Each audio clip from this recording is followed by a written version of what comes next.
All right, good afternoon, everyone. This is Seiran Fu, board member of the Board of Psychology. We are returning from our recess. To reestablish quorum, I'm going to ask Ms. Berteau to go ahead and call the roll to establish quorum for our board meeting. Of course. Cervantes? Here. Fu? Here. Harbsheets? Here. Nystrom? Here. Phillips? Here. Riscate? Here. Rogers? Here. Tate? Here. Roll is complete. All right, a quorum having been reestablished. As I mentioned before we took our recess, we'll now be taking up item number 13, which is our telepsychology report and consideration of impossible action on recommendations. The materials, we have several set of materials in both our board packet as well as hand carry. The hand carry is for items in this section that Dr. Phillips will explain. So with that, Dr. Phillips, over to you. Thank you very much, Mr. Fu. Yeah, this is turned out to be a relatively controversial topic, and obviously there's some strong feelings in both directions. Just so we have a context within which to discuss this, I'm going to ask our Assistant Executive Officer to take us through Jonathan Burke, to take us through the kind of the history of telepsychology and Kpic in general as it relates to prior board proceedings, and then talk a little bit about what happened at the telepsychology committee meeting that occurred prior to this, in which the committee made the recommendation that we not proceed with Kpic, or a recommendation of the board not to proceed with Kpic. So I think rather than belabor this, I will turn it over to Mr. Burke. I will say the following. If you're going to want to make oral comment when we get to the point where we get to the public comment section, I'm going to ask you to all identify yourself ahead of time so I can proportionally figure out how much time I can give to each speaker. And obviously, the more people that are commenting, the shorter the period of time, so that we can kind of keep some control over what's going on with the agenda. But we do want to give people an opportunity to talk about it. If for some reason, for technical reasons, you can only do written comment, we'll take all the oral comment first, and then we'll take the written comment. So I'll walk you through that as we go through this, but I just wanted to kind of give you a preamble. So, you know, if you wanted to make an oral comment, it's best to be able to identify that as soon as we've gotten past the board discussion. Okay, Mr. Burke, if you would kindly take us through the materials. Thank you very much, Dr. Phillips. Good afternoon. The board formed a telepsychology committee at its November 2014 meeting to discuss and analyze the content and requirements of ASPPB's proposed, at that time proposed, Kpic interjurisdictional compact. The committee met in December 2014 and reported its findings to the full board in January 2015. Numerous concerns were raised by the committee, and these concerns were reported to ASPPB in a letter dated January 22nd, 2015. In addition to these concerns, the board informed ASPPB that it would not be seeking to join Kpic at that time. The specific issues relayed in that letter were the makeup and financing of the commission, the ability of the commission to promulgate regulations that would have the force of law in California, the extraordinary regulatory authority ceded to the commission by the compact states, the coordinated licensure information exchange, which would be owned and operated by a non-governmental agency, the lack of continuing education requirements for home state licensees, and that the compact would also place responsibilities on the board to report information regarding our licensees and possibly even complainants, which may currently be classified as confidential under our existing statutory and regulatory scheme. The California does already have laws which govern telehealth. Existing California law requires a valid licensure to provide telehealth services to California residents. It includes live interactive and store forward technologies. Patients' verbal consent must be obtained prior to delivery of telehealth services and documented in the patient's medical record. failure to obtain patient consent in advance constitutes unprofessional conduct. The law allows any person who is licensed as a psychologist at the doctoral level in another state or territory of the United States or Canada to provide psychological services in the state for a period not to exceed 30 days in any calendar year. Telehealth is defined as the mode of delivering healthcare services and public health via information and communication technologies to facilitate the diagnosis, consultation, treatment, education, care management, and self-management of a patient's healthcare while the patient is at the originating site and the healthcare provider is at a distant site. The law requires healthcare provider to verbally inform the patient that telehealth may be used, obtain verbal or written consent from the patient for this use, and requires the consent be documented. Establishes the failure to inform the patient that telehealth may be used and to obtain their informed consent constitutes unprofessional conduct. And the law states that all laws regarding the confidentiality of healthcare information and a patient's rights to his or her medical information apply to telehealth interactions.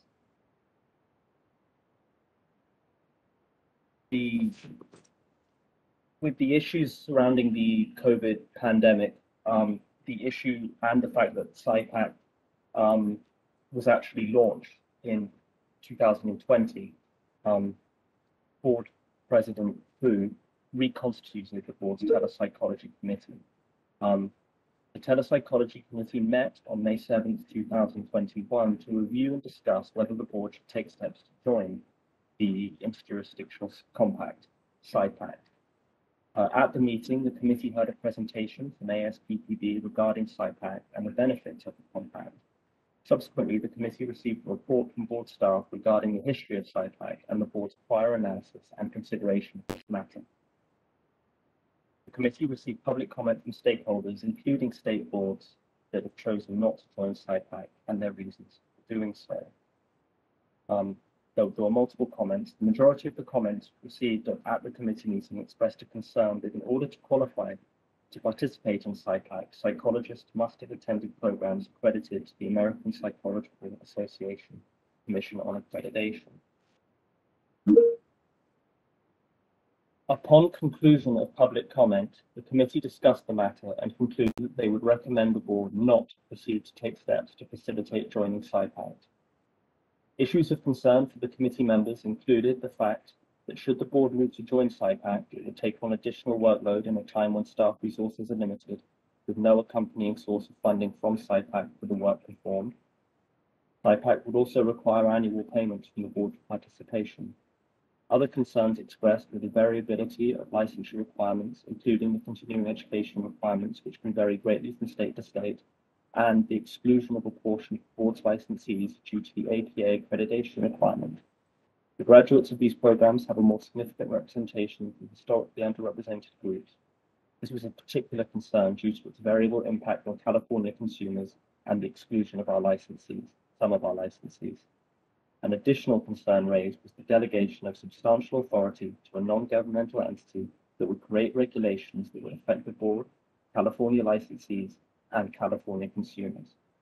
The recommendation of the Telepsychology Committee was that the board not participate in the interjurisdictional compact at this time. Thank you. Thank you, Mr. Burke. I'm just going to make a couple of preliminary comments and then clarify something. At the time that Psychiatrists was originally being proposed, I'm not even sure if they're using the name, but if I understand the history correctly, there was no requirement that in order for people to participate in the Psychiatrists system, that they needed to go to a APA accredited school.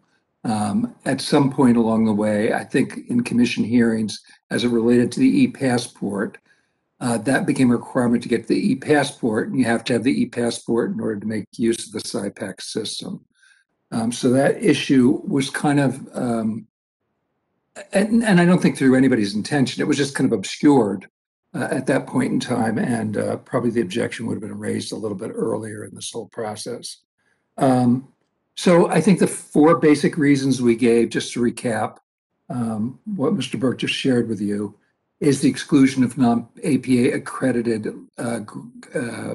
programs and their graduates, particularly in that historically there have been more people from underrepresented populations that have attended those programs. A lot of them tend to be slightly more alternative programs. They also tend to have more theoretical diversity than APA accredited programs, which may, and I don't want to speculate on this too much, which may unintentionally put us in a position where we're setting up a two-tier system where the APA accredited schools and their graduates are given more privilege. I think that's a word we're using these days. And as a result, we may be unintentionally, if we were to adopt the system, engaging in unintentional systemic racism. The second thing that we were concerned about was the inconsistency of licensing statutes and continuing education requirements between states. Part of our object as a board is to obviously make sure that consumers in our state are protected. And given those inconsistencies, particularly as it relates to continuing education, there was concerns that we may be subjecting consumers in the state to licensees from other states who may not be as qualified as we would like them to be or as up to date as we would like them to be. The third, which is a more kind of a political kind of, I don't want to say bureaucratic, but a more governmental question, is delegating so much substantial authority to a non-governmental, which, to be honest, is a professional guild. I mean, the commission itself is separate from ASPPB, but it is in effect the child of ASPPB. So there's a creation of a non-governmental organization. I don't feel particularly comfortable with that. I'm not sure that the legislature would feel comfortable with that, particularly given the fact that they have not really liked compacts in the past. And the fourth point, which I know may be irritating to licensees, but actually probably shouldn't be irritating to licensees, is the cost factor. In order to be part of the ASPPB or the PSYPAC system, we would have to pay money every year. It's $3,000. It's not an earth-shaking amount of money, but given the discussion we had earlier this morning about structural imbalances and the need to raise fees for licensees potentially in the future, it is a concern to us when we're taking money out of pocket and giving it somewhere else. But beyond that, we're also taking on a lot of additional responsibilities in our mind, in the sense that staff is already stretched relatively thin, given the structural imbalances. And they do a fantastic job with the resources they've got available to them. But we're going to be adding additional burdens to the staff, which is going to cause, in some ways, should that happen, it would cause staff to be even more thinly spread, which would in turn mean the people that they couldn't be as responsive to licensees and consumers as they would want to be under the circumstances. You know, in California state government, there's a general philosophy, which is upheld very closely by the legislature, that for every program or every change that you're going to propose, there needs to be a corresponding amount of revenue that's going to pay for that program, rather than just continuing to build programs without having the resources. As a board, we have an obligation to be a good steward of the resources that we have. I don't know that this legislation ultimately would be looked upon very favorably in the legislature, but that's something to be, if the issue should come to pass, that will become more apparent in the future. So what I'm going to do is I will stop at that point. I know there's lots of people that would probably like to make public comment. Before I do that, I would like to ask if there's a motion to be made with regard to the committee's recommendations.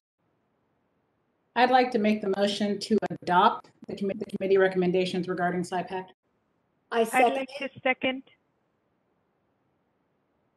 Okay, so we can now have board discussion as it relates to that motion, and then we will open it up for public comment. And we're trying to maximize the amount of time we leave for public comment. Dr. Phillips, just for our board secretary, I think the motion was made by Dr. Tate, and I think I heard either Dr. Cervantes or Dr. Harpsheets as the second. We might have both done it too. I was one. This is hard sheets. I differ. It's cool. All right, there we go. So just for our board secretary, we have a motion by Dr. Tate and a second by Dr. Harpsheets. And thank you, Dr. Cervantes, for jumping in as well. Sorry. Thank you for that. Thank you for that clarification, Mr. Fu. So I'm opening this up to board discussion. I'm toggling between screens, so bear with me, folks. Let me put this thing up. Are there any board members that would like to make comments before we open it up to public discussion? Hi, Dr. Phillips. This is Ms. Nystrom. Hi, Ms. Nystrom. Hello. Well, I appreciate your overview, and I agree with all of the points that you made that we considered during the discussion. I do want to say thank you to the many licensees and stakeholders who submitted letters of support and of concern or opposition. We did, or I looked through them, and the comments and the perspectives are important. And so I do appreciate that participation to let us know, the community's thoughts on that. I know the legislature hasn't been super supportive of compacts in the past, and one of the discussion points that I thought was interesting on Psychiatrists was the amount. I have a concern, and I don't know that this is necessarily. Well, yes, I don't know. I have a concern that we have a shortage of practitioners to be able to address the very many needs of our communities, and then certainly in some of the areas, Central Valley and different areas. And so I love the idea of Kpic to be able to be able to have the care if a psychologist, goes out of the state, still being able to, provide, or other folks are able to provide services to folks in California. And so I think that's one of the positive parts of Kpic, obviously. And so I'm certainly open to continued conversation on this. But I agree overall. I had concerns as this is taking form and getting momentum, that it's not ready here in California yet. But I continue to watch it and see what changes we can make that'll suit California needs better. Thank you. Thank you, Ms. Knight. I'm not sure. I did want to add also, I forgot to do this, that Ms. Janet Orwig from ASPPB is also available to answer any questions we might have as board members. So if you want to ask any questions of her relative to Kpic, she's certainly available to field those questions. I'm going to take these just in the order they're on my screen. I'm not sure that this was the order in which you put up your hands, but next I'll go to Dr. Harpsheets and then to Ms. Cervantes, or Dr. Cervantes. Thank you, Dr. Phillips. I wanted to refer to a letter that the board received on April 16th from a Dr. Joseph Salerno. And in that letter, he indicated that Kpic does not require member states to impose a criminal history background check as a licensure requirement. I didn't read all the documentation to see whether or not that was true, but I wondered if you could comment on that and how that would impact how we as a California board might also think about Kpic. Well, I think it's clear how that we would think about that in terms of how it would impact our consumers, in the sense that we wouldn't have the same assurances we do with our licensees that there's been a criminal background check at the time that before the person's actually providing services under a license. whether that be from this state or another state. Yeah. But I actually like to ask Ms. Orwig if she would please kind of address that question if she was available to do that. Good afternoon. Thank you for allowing me to participate this afternoon. The compact language does require that the jurisdictions do a background check at the time of licensure. They do have a period of time to initiate that if they don't currently have that procedure as part of their licensing process. The language does require them to do it within 10 years of joining the compact. Do you know how many jurisdictions actually don't do criminal background checks prior to licensing?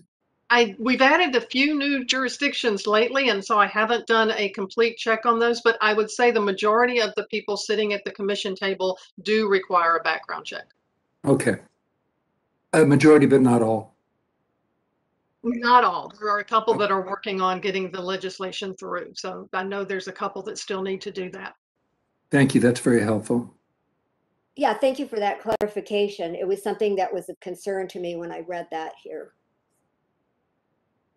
Do you have any further comments, Dr. Harpsheets? No, that was it. I just wanted to have some clarification on that because it was a concern.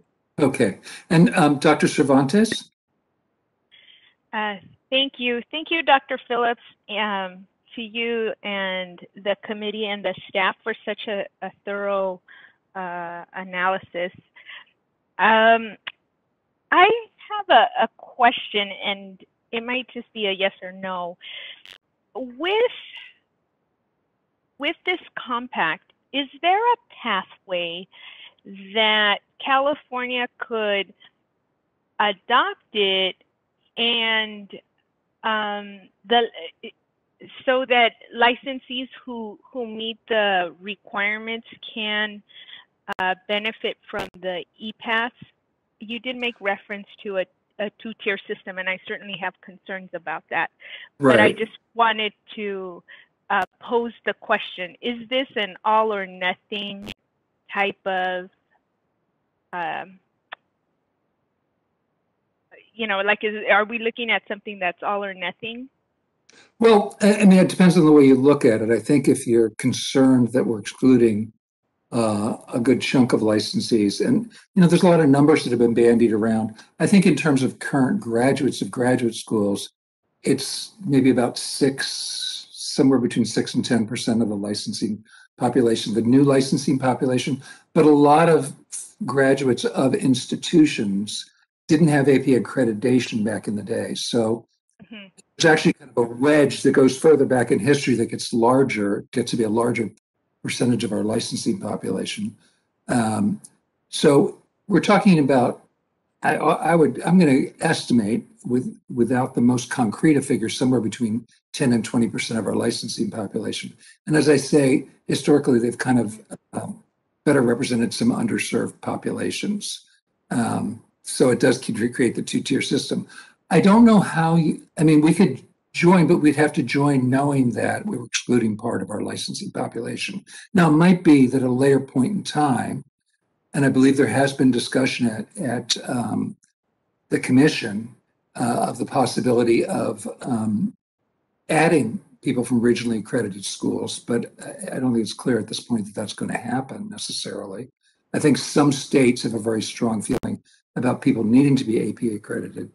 In fact, some states you can only get licensed in if you went to an APA accredited institution. So I'm not sure how that's going to resolve. I don't know how comfortable people are going to feel entering the system, knowing we're excluding some licensees with the hope that something's going to happen in the future. So I hope that answers your question. Maybe we could ask Ms. Orwig where things stand relative to regional versus APA accredited programs. Thank you. At the last commission meeting, they did have this discussion. The ASPPB Mobility Committee brought a proposal to the commission to address a seasoned psychologist exemption for the APA, non-APA issue. What the language that was presented to the commission for consideration is that applicants who have been continuously licensed, active or inactive, to practice psychology at the independent level in an ASPPB member jurisdiction since January 1st, 1985, based on a doctoral degree in psychology from a regionally accredited institution are deemed to have met the educational requirements for the e-passport and/or the interjurisdictional practice certificate. So the Mobility Committee proposed that to the Commission. The Commission reviewed that and submitted feedback back to the Mobility Committee, and it is being taken to the ASPPB Board of Directors for consideration to adopt that change. Regarding any other regional accreditation, the Mobility Committee is meeting at the end of September, and they will be reviewing that other options or any additional options further at that meeting. So that situation may change. We can't guarantee it's going to change. It's a possibility it's going to change. But I think the seasoned practitioner exception you were talking about, they have to have been licensed since January 1st of 1985? Correct. A license, they can either be active or inactive during that period, but they do have to have had a license since January 1st, 1985. Okay, so that's 36 years ago. So that's not, Wow. that's not a huge window. I don't know about you, Ms. Orwig, but I can remember 1985 all too well. Okay, well, that's very helpful. Thank you. I appreciate that. Does that respond to your question? Yeah, thank you. Okay. Are there any other board members that would like to make a comment? I'm going to ask the board members that have already made their comments to take their hands down because it's confusing me, because I'm easily confused by visual stimuli. Mr. Fu. Thanks, Dr. Phillips. And I would like to say I don't remember 1985 because I wasn't born yet. Yeah, thank you for that. But that was not why I raised my hand. The reason why I raised my hand was I had a question for Ms. Nystrom with regard to her comment. Something that struck me was the balancing of the different perspectives you had on the one hand, realizing that there needs to be increased access, but on the other hand, some of the consumer protections concerns you raised. Could you share, Ms. Nystrom, a little bit more in terms of that test that you did, in terms of how you landed on your decision? I'm certainly curious to hear it because the access piece and realizing that we want to make sure there's continuity is really important. Yeah, absolutely. Thank you for the follow-up question. I think that that as I weighed the issues, because I do believe access is very important, but I also believe that, as the board, we need to be able to ensure that as we expand our licensing, that we can have the necessary oversight to ensure, the many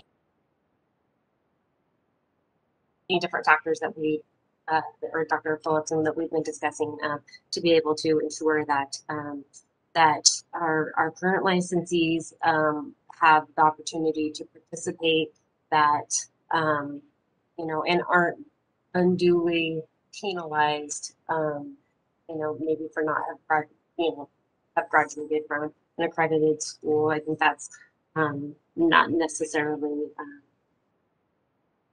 it's not a level playing field, and so I think that there was some concern too about maybe on issues, if there are enforcement issues that come up, that it's no longer under our purview as the board, and kind of what that looks like, the additional licensing fees, what that looks like. And so I think as we looked at it from a whole, I felt like that we weren't quite there yet, but I feel like it's worth having continued conversations, and hopefully, in the future, maybe we can come to some sort of middle ground with ASPP. Is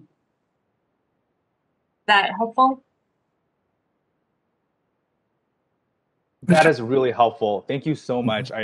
I'm also eager to hear public comment as well when we reach that point. But I do appreciate how you went about evaluating those concerns. It's illuminating for me, certainly. Thank you. Great. Is there any further board discussion right now, or should we go to, or are we ready to go to public comment? I don't see any hands up by board members. So here's what we're going to do in terms of public comment. We're going to break it into public comment that is oral and public comment that is written. Take the oral comment first. Everyone that wants to make an oral public comment should take advantage of the opportunity when it's opened up by our moderator for you to say that you want to make a public comment. We'll take you in the order that you said you wanted to make public comment. But I'm going to have to see how many of you want to make an oral comment before I can determine exactly how much can be allocated to each speaker. We do that just for sake of control, not to stymie our participants. So, and as has been mentioned, it's been heartening to see how actively engaged our licensees have been around this particular topic and how interested they were interested in being involved in board process. Sometimes we feel like we're kind of operating without an audience other than representatives of professional associations like Dr. Joe Linderkrone.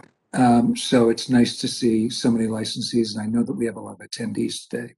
So Ms. Moderator, if you could open it up, and for all of you that want to make public comment orally, please specify when she does open it up. And Madam Moderator, as she does that, just to note again that the hand raising function for public comment is not an option. So Madam Moderator, if you could be helpful in explaining the process we've set up for ourselves here.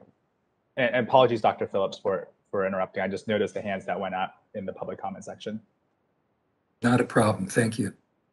Thank you. This is the moderator. I have opened the Q&A, the question and answer feature. The instructions are on the screen for your reference, and I will go over it in just a moment. Just as a reminder, thank you, Board President. The hand raise feature is being used by the panelists, so the board members and staff, to facilitate their discussion. The Q&A is being reserved for members of the public who would like to participate in the public comment portion of the meeting. And as they stated, we will be taking verbal comment first. So if you would like to participate, please click on that Q&A icon, which is located at the bottom right corner of your WebEx screen. And after clicking that, a window should appear, a comment box. And in that comment box, if you can please state that you would like to make a comment and click send. And please make sure to send it to all panelists. Do not filter it out by any specific panelists. That may risk not being your comment or request not being responded to. Please send it to all panelists so that we can all see, and myself and the co-moderator can address your request. So after clicking send, once you have been called on, we will send you a request to unmute your microphone. At that time, you will get a pop-up window on your WebEx screen, and it will look similar to the one on your screen currently on the instruction page. It will say, unmute yourself. You are being asked to unmute yourself. You will have to click the unmute me button from that screen to be unmuted. And at this time, Dr. Phillips, did you want me to provide you a number of requests? That would be wonderful. Okay, give me just a moment.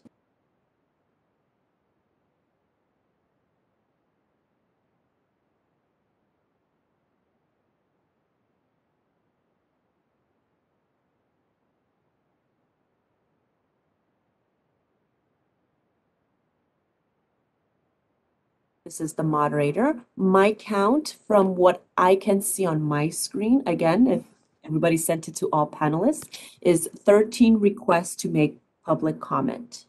Okay. I think we can probably safely then give each person 4 minutes. And if you could time that for me, Madam Moderator.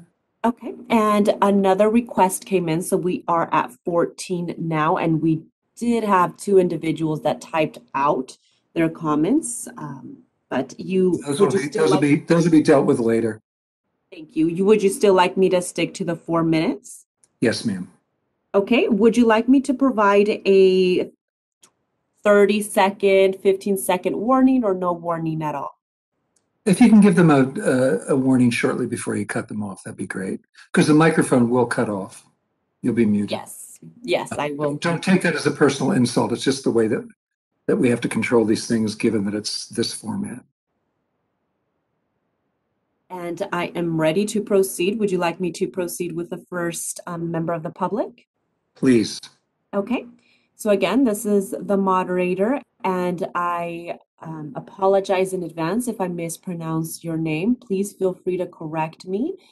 So I will start with the first individual. It's going to take me a moment also to find your microphone and unmute you. So give me just a moment.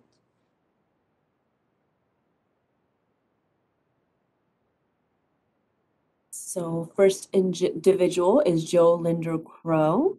I will send a request to unmute your microphone now.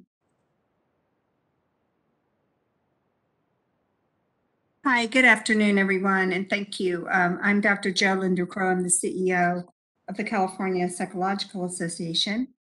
First, I want to say that the California Psychological Association does not have a formal position on PsyPact at this time.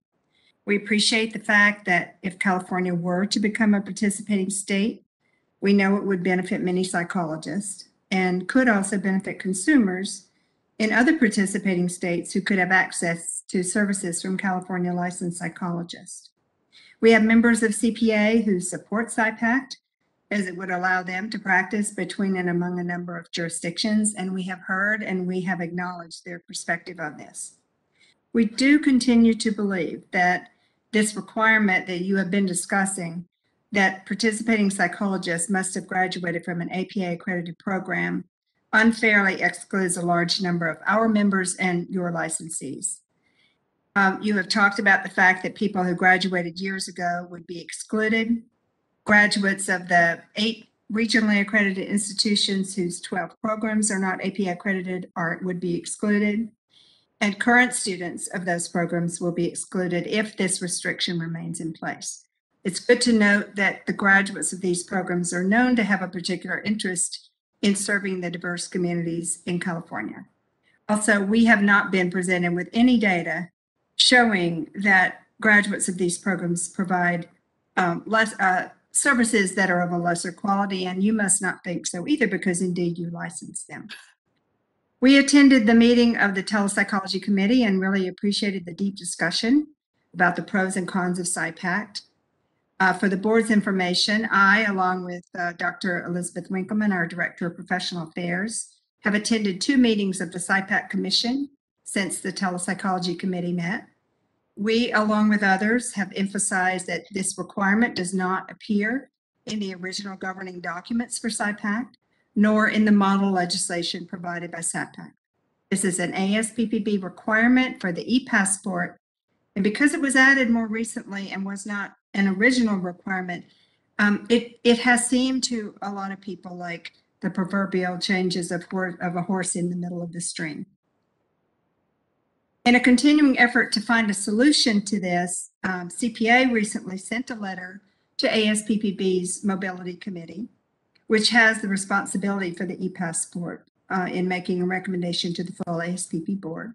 We have asked that the requirement be lifted and that the e-passport criteria be revised to require graduation from a regionally accredited institution.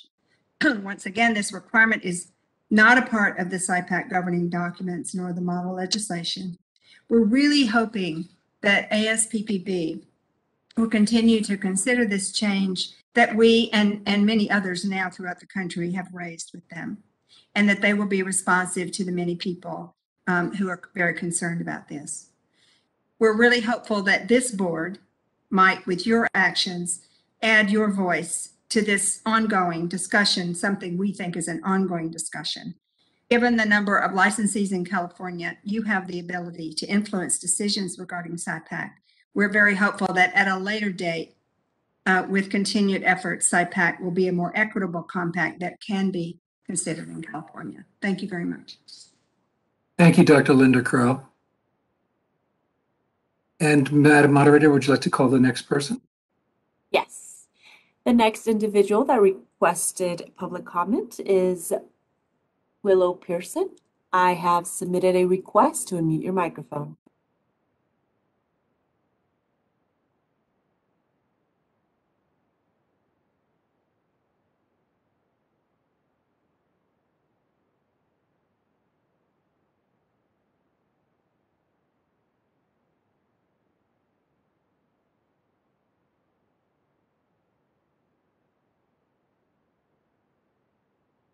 Hello, this is Dr. Willow Pearson. Can you hear me?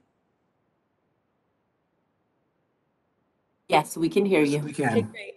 Hi, I am the Director of Clinical Training at the California Institute for Integral Studies, and I'm also a newly elected board member of Kpic, the California Psychology Internship Council.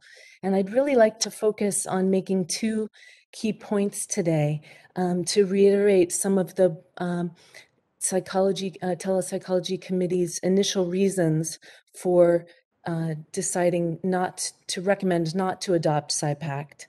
And the 2 points I'd like to make are first, in dealing with the impact of supporting regionally accredited programs.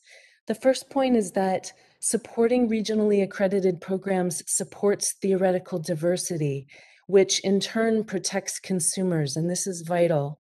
The second point I'd like to make is that supporting Kpic, again, the California Psychology Internship Council, in turn protects community mental health and supporting the underserved. So let me elaborate on both of these points. First, the role of regionally accredited programs like ours at CIIS in maintaining theoretical diversity and pushing innovation and ingenuity is a really important part of consumer protection because a singular theoretical approach does not suit all consumers. Let me specify this a little further. Actualizing symptom reduction and understanding the function of the symptom and attending to the cultural and social contexts that variously incubate and challenge those symptoms are not antithetical. They are perspectives that represent theoretical pluralism. And that can expand the range of treatment possibilities for the diversity of ways that mental health issues are assessed, managed, and alleviated. And this is really crucial for our state. Our program in particular at CIIS is psychodynamic and relational, humanistic and transpersonal, and foregrounds cultural context and social justice. And this holistic framework fosters consumer protection as one approach, as I mentioned previously, does not suit all consumers. And so training clinicians in being able to serve a very broad and diverse clientele is really important. In this way, the process, context, and content of our program fosters innovative clinicians who in turn provide innovative treatment in the communities that we serve. So that's my first point about the importance of theoretical diversity in promoting and maintaining consumer protection. The second point I'd like to make is about how Kpic in particular plays a vital role and has tremendous importance in the community in providing community mental health to understanding, to serving underserved consumers. And Kpic is increasingly dependent on regionally accredited schools like ours in its survival. There is a disproportionate participation of regionally accredited programs in Kpic.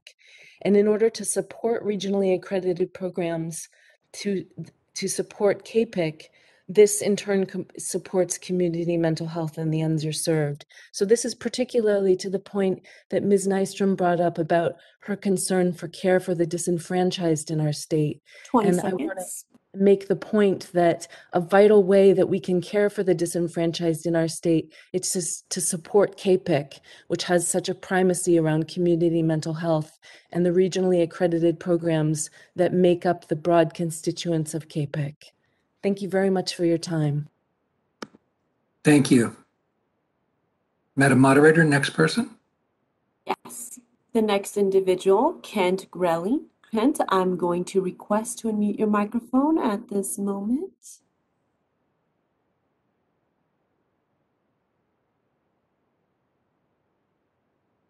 Hello, can you hear me? Yes. Hi, yes. My name is Kent Grelling. I wanted to thank the board for the opportunity to speak today. Wanted to express my strong support for the adoption of Psypact in California.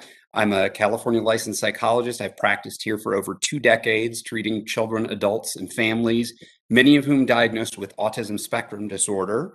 And this population, along with many others, is vastly underserved in the state and is particularly negatively impacted by the need to switch therapists if they move out of state. And I want to talk a little bit about that. For people on the autism spectrum, transitions are inherently difficult. And for many older, higher functioning clients, the need to terminate a close relationship with a therapist and begin a new one is especially challenging. I work with many young adults who have had to discontinue therapy when facing the already difficult transition of leaving the state for college or a new job. This is often the worst possible time for them to lose that support. But gaining access to practice in other states has been in the past very expensive, time-consuming, and greatly delayed. So as a result, I've typically had to stop therapy when these clients moved. A loss of support that has sometimes played a role in their failure to launch. Psypact would hopefully alleviate some of these issues, at least for clients who move to a member state. I also wanted to express concern that simply getting diagnosed with autism is hard in a lot of parts of the country, and there aren't enough providers. And so, in the interests of people in other communities, it's helpful. And in California, the costs to get evaluated are so high that it leaves out a great number of consumers in the state who simply can't access the treatment at the rates that California psychologists charge. And it seems in my mind that consumers are really the board's responsibility here. And, I don't hear their voice anywhere in this discussion. We've talked about the possible systemic racism issues of excluding people from non-APA accredited schools, but there's already endemic systemic racism in the provision of psychological services to people in the state. I am not particularly worried about my own practice, and am happy to be in a marketplace with other psychologists from out of state, but there are a lot of people here who need services who are not able to get them because they're simply prohibitively expensive. So that was the main thing I wanted to say. I don't really have a lot more. I did want to say that I think the issues of the cost and ceding control to a non-governmental organization, really parts of the licensing process are already ceded to non-governmental organizations. APA accreditation itself is, ceding control to a non-governmental organization. And it seems like having Psypact involved in this is just, one more way of doing this. The other thing I want to say is that I don't see how participating in Psypact changes anything for people who don't go to non-APA accredited programs. Many of them already can't practice in these other states. All it does is eliminate a benefit for the 94% or so of psychologists who are graduates of APA accredited programs in the state. The 6% or so who are from these non-accredited programs would be able to practice exactly the way they could before. Thank you for your time. Thank you. Madam Moderator? The next individual is Nathan Long. Nathan, I'm going to submit a request to unmute your microphone. Thank you, and just doing a quick sound check. Can you hear me? Thank you. Great. First, thank you for the robust discussion, the comments, and certainly the board's thoughtful dialogue. I want to bring this as an institutional representative with Saybrook University, and to begin by starting that we're all quite proud of the graduates and indeed licensees from our many APA and non-APA programs from across our great state. It really should be known, for example, that Saybrook, and I know we've been talking a lot about 6% to 10% of our graduates from non-APA regionally accredited programs it seems small or even potentially negligible to some. And yet one of the various institutions of non-APA programs such as ours We have a history of educating thousands and have come out of this program providing outstanding client care through a wider lens of theoretical frameworks, as has been mentioned earlier, innovative therapeutic techniques, and enabling our capacity to serve a broader population across California and beyond. Our doc students, grads, and licensees are offering critical support to client access and affordable care. An exclusion, in this case, because of PsyPac, will likely result in a loss of economic opportunity and support for our licensees, and even impact the clients already potentially being served through access to telehealth initiatives.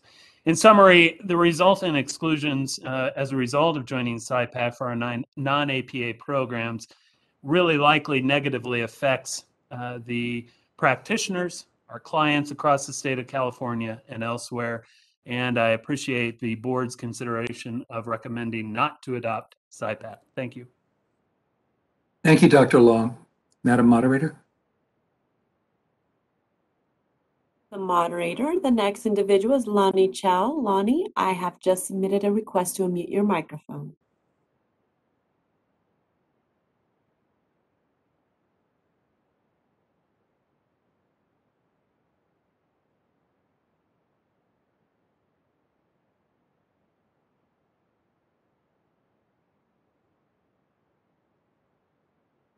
Hi, this is Dr. Lonnie Chow speaking. I'm hoping that you can. Thanks.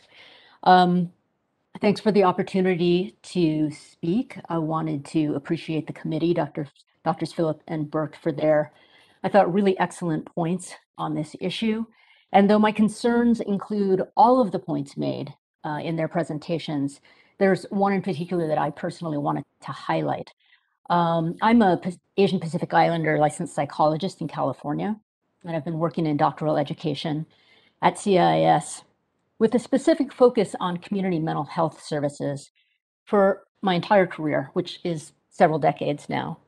The point that I really wanted to highlight is, as Dr. Phillips stated, the inclusion in PsyPac really does create and reinforce a two-tiered system in California that does perpetuate systemic racism through the exclusion of doctoral students from regionally accredited non-APA programs. I want the point to really be made that at present, it's primarily doctoral students from regionally accredited non-APA programs that provide the substantial and much needed psychological services to California consumers of mental health treatment that are underserved and underrepresented. We know that, quote, minority populations, especially those living in poverty and communities of color, constitute the vast majority of those served in community mental health. Secondly, community mental health agencies staffed by doctoral students from regionally accredited non-APA programs often can't afford to become APA accredited sites. This is a really important point. They both can't afford it, nor are they necessarily interested in doing so due to the lack of diversity in theoretical and treatment approaches in some of the points made earlier in the comments. These agencies that provide vital services to Californians who are from minority and BIPOC groups will be unable to train psychologists and ultimately be unable to provide much needed services to these underrepresented communities. I urge you not to adopt PsyPac for the state of California, as it does not work on behalf of protecting these consumers of mental health, nor doctoral students who are dedicated to serving them. Thank you. Thank you, Dr. Chow. Madam Moderator? This is the moderator. Next individual is Tracy Marsh. Tracy, I am looking for you in the attendee list. Give me just a moment.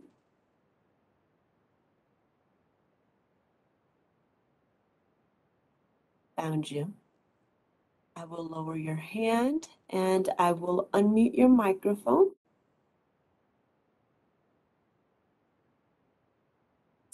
Request has been submitted.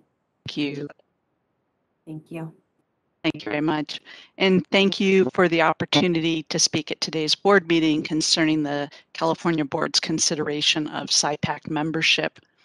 Walden University understands the benefits that SIPAC can bring to states by offering a vehicle for the interjurisdictional practice of psychology by licensed psychologists across the states.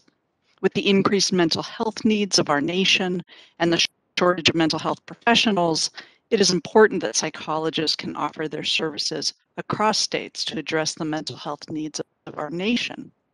However, SIPAC, as you know, excludes licensees that completed non-APA accredited programs from interjurisdictional practice, and hence limiting their ability to practice across state lines. Walden University, though not APA accredited, closely models its clinical psychology program after APA guidelines and expectations, paying close attention to students' development of APA's competencies for professional psychology. Our training, using a hybrid model of distance learning and face-to-face instruction, well prepares students to seamlessly continue to support their clients during the COVID-19 pandemic, using not only the clinical skills and competencies acquired, but the professional skills required to serve the needs of a multitude of communities. Importantly, Walden's program adds much needed diversity to the profession, graduating a highly diverse student population. Profession needs people who are nimble and comfortable supporting a diverse community of clients and have an understanding of those clients' communities and family dynamics. I'd like to thank you for this opportunity to advocate for keeping the opportunity open for interjurisdictional practice in psychology for licensees who graduate from programs like Walden's. Thank you very much. Madam Moderator?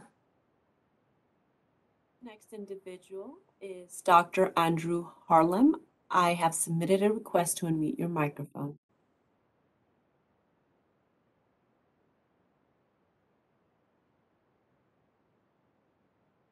Yes, can you hear me?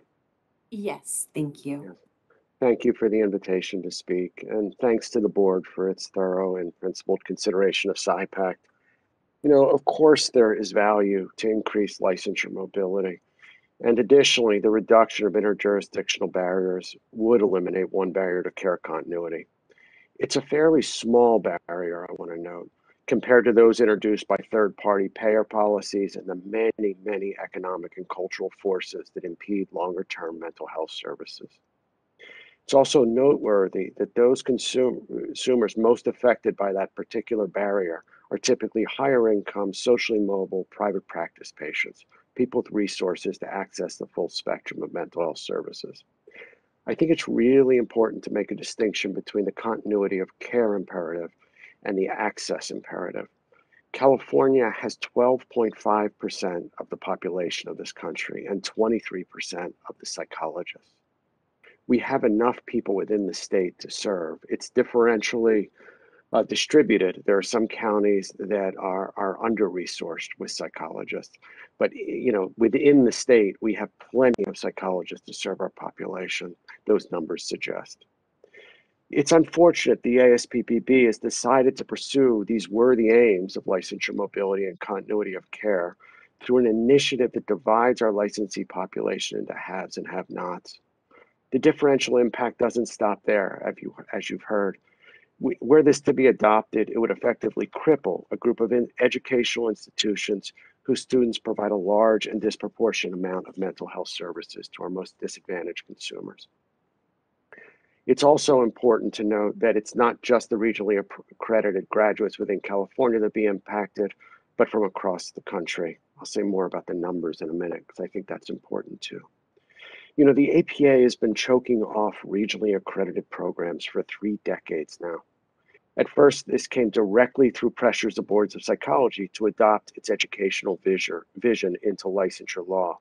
But California, like many states, resisted that pressure, keeping true to its mission of protecting the public. And there are other states out there as well that have not adopted the APA standard, many. Fulfilling the mission of a board depends on clear-headedness about the different roles and responsibilities of a board of psychology and a professional trade organization like the ASPPB. The dangers of confusing such an organization with a governmental body whose decision makers are volunteer political appointees, beholden to the responsibility of protecting the public, I believe, is anticipated in our law and by the long history of the Board of Psychology. That's how I interpret 2914, which I think board members are familiar with. I'm going to read the section particularly pertinent.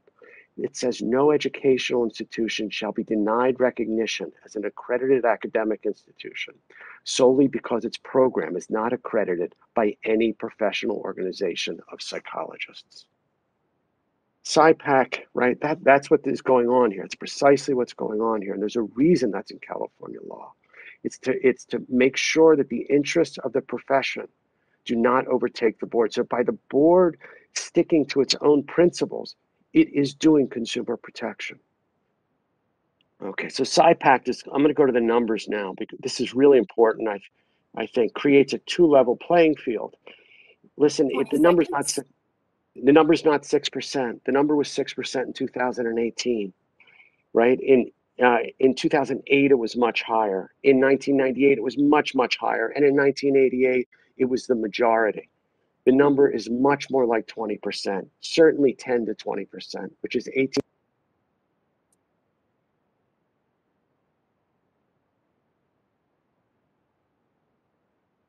This individual is Emily Sachs. Emily, I have submitted a request to unmute your microphone.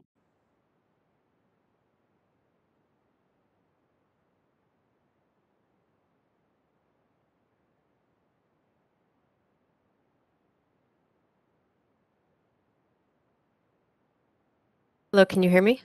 Yes, thank you.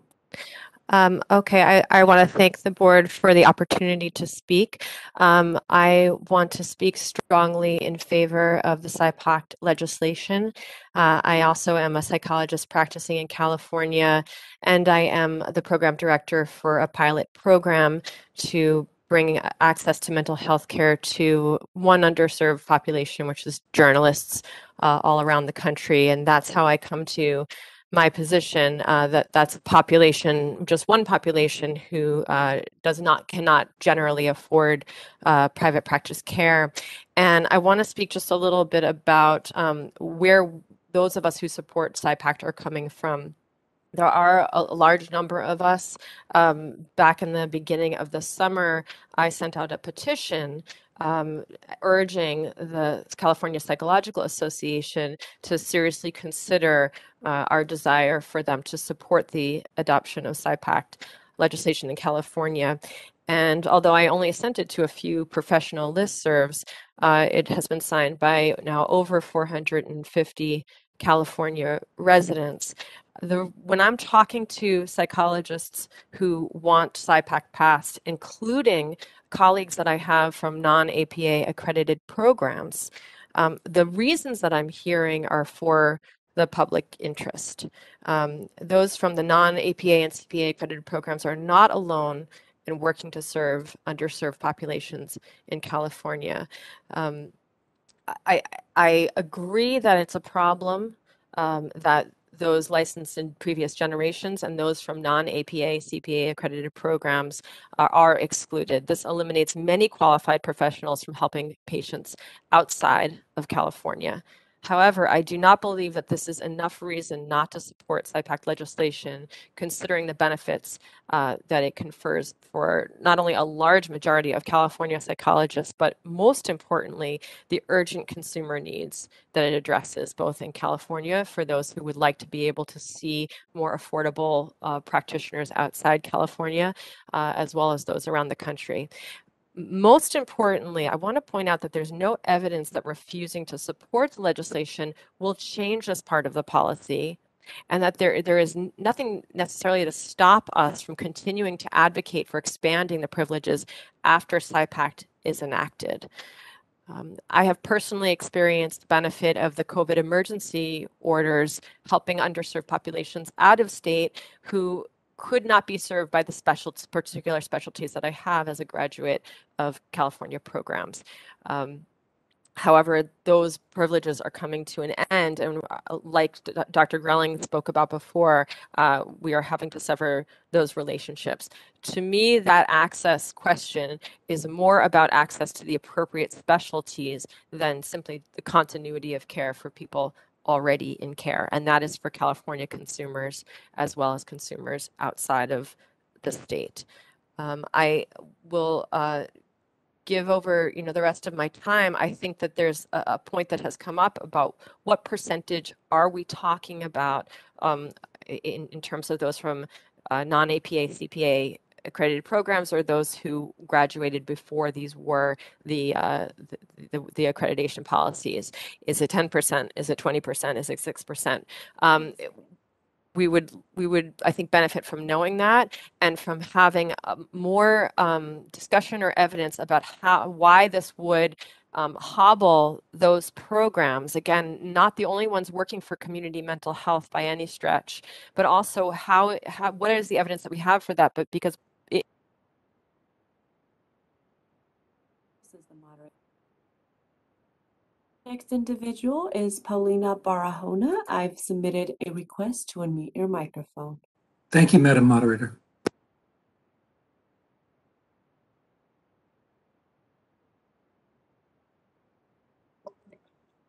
I'm trying my audio here. I hope you can hear me. Yes, we can. Thank you. Thank you. Hi, I'm Paulina Barahona. I'm a doctoral student at CIIS. I want to thank the board for the opportunity to join this rich discussion. And I want to second the strong voices of my faculty in their argument against adopting the legislation. I am a Chilean psychologist and the co-founder of Parentline, a telehealth service for infant mental health services based at the University of San Francisco. And yet, when it came to choosing my education to continue my studies, I chose CIIS instead of USF precisely because it's not an APA accredited institution, because of its commitment with training providers in different modalities than manualized interventions for diverse populations. Being the creator of a manualized model of practice myself, I know that one of the benefits of these modalities is that they can be easily transferred to other regions or populations. In fact, at USF, we worked with University of Colorado to replicate our model of practice with parents of children 0 to 3 in rural regions of that state.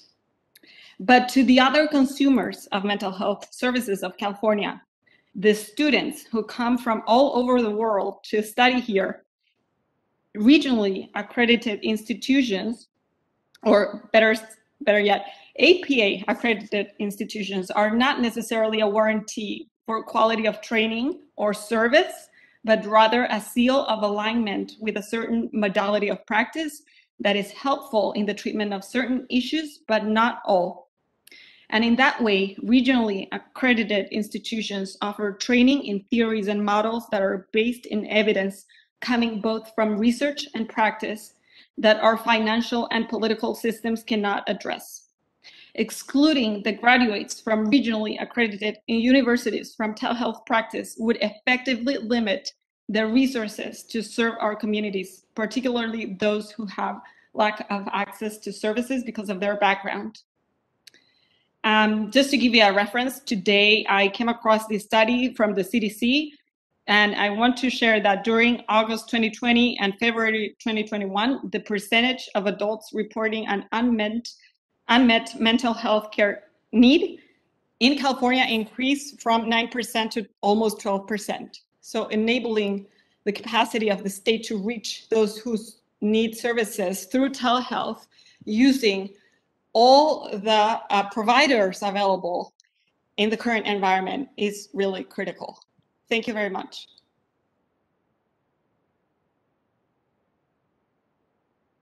Next individual identified as Dr. Charles Eckhart. I'm going to send a request to unmute your microphone.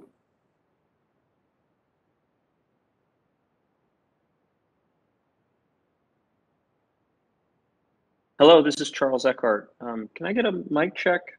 I got a little weird feedback. Okay, thank you so much.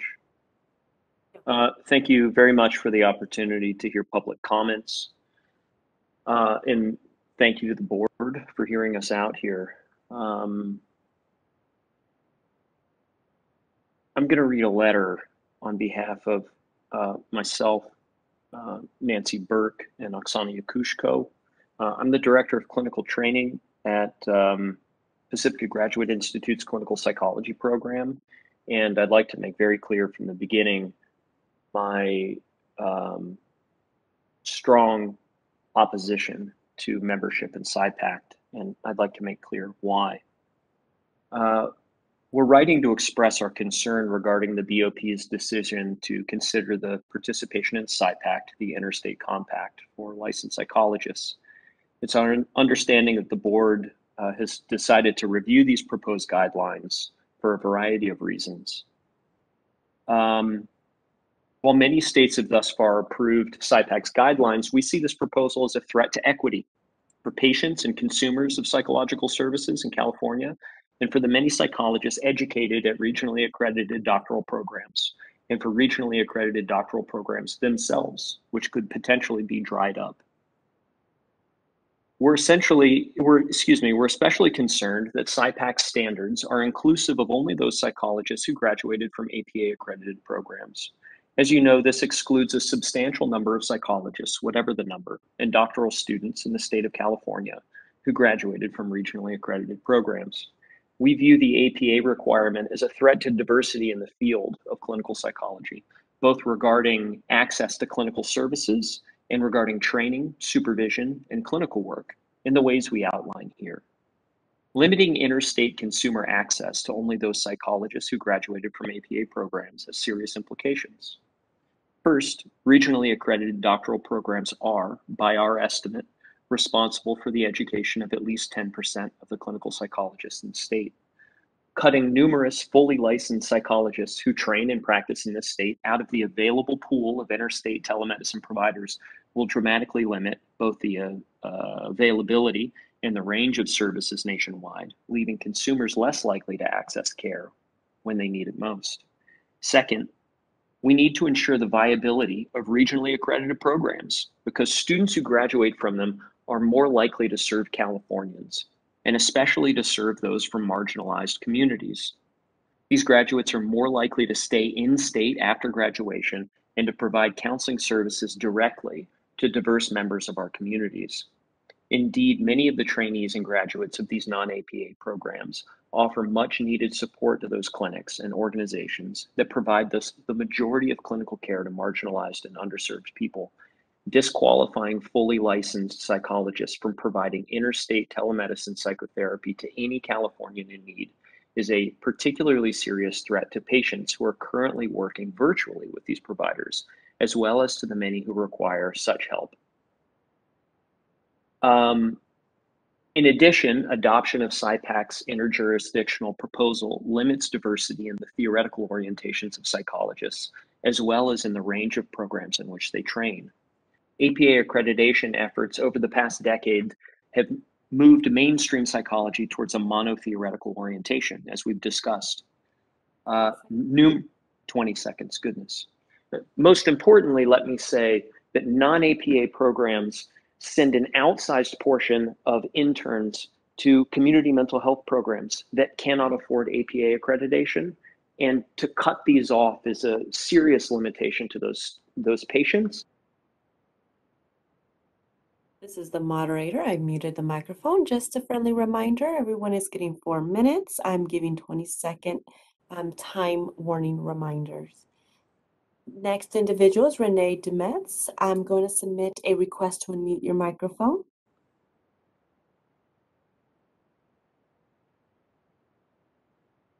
Hello, can you hear me?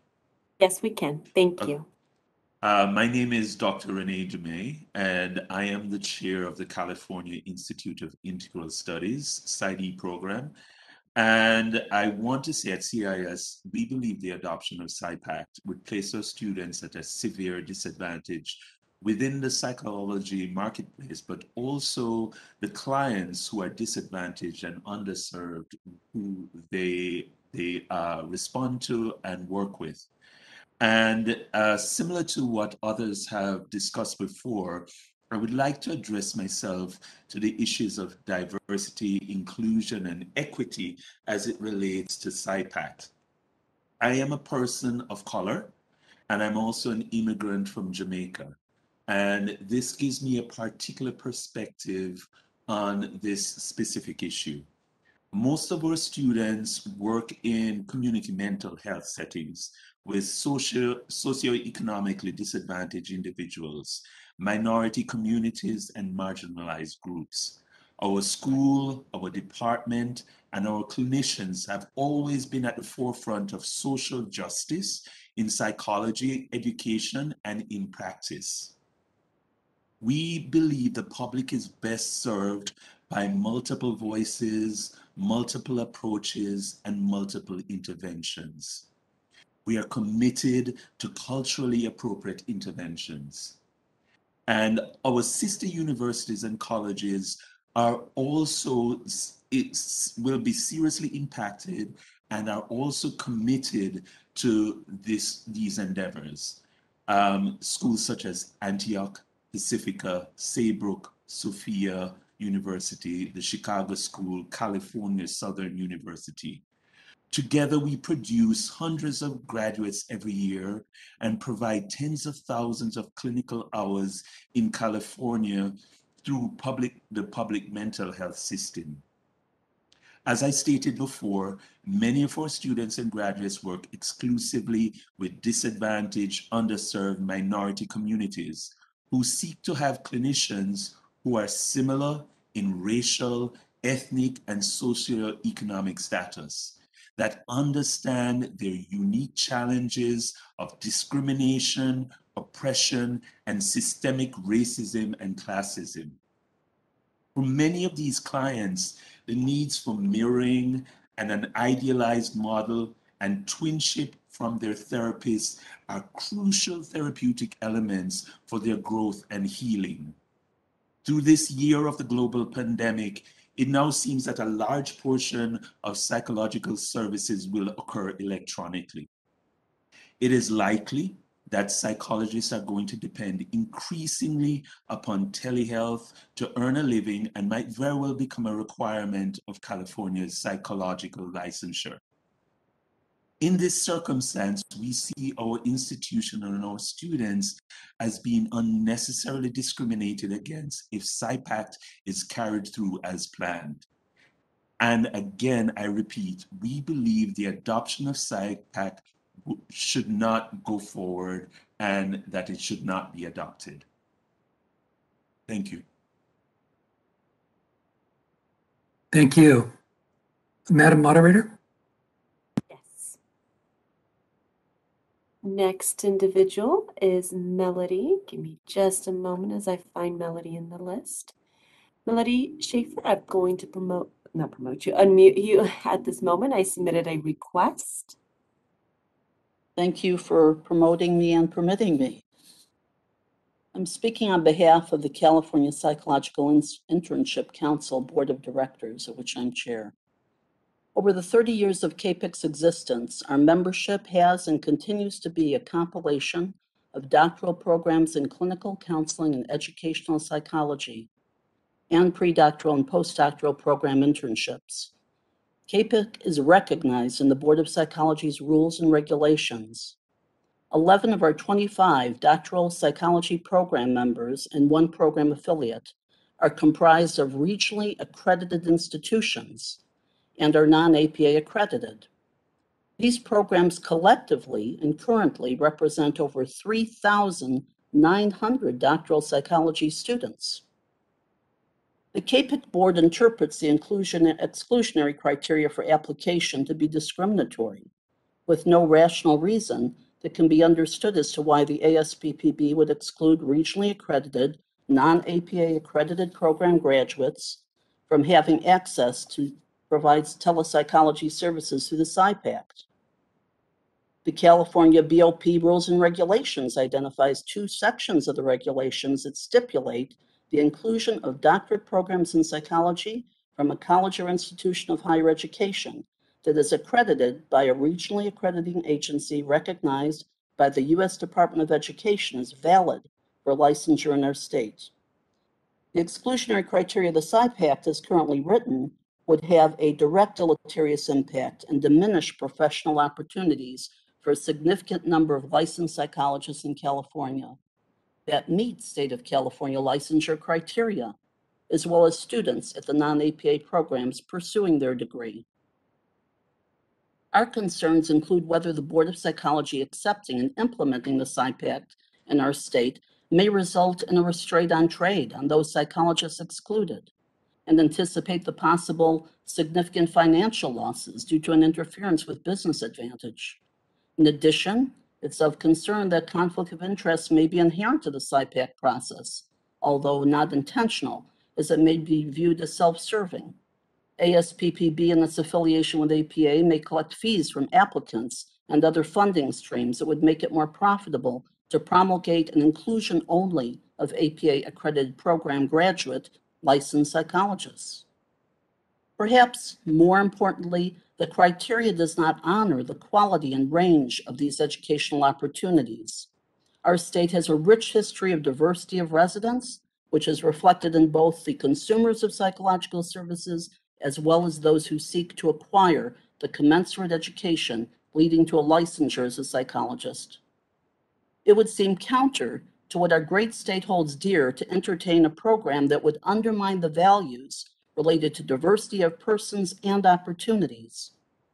Kpic's training sites located throughout the state have a primary focus on serving underserved and underrepresented consumers of mental health services, a group of which demonstrates increasing critical need of care and intervention.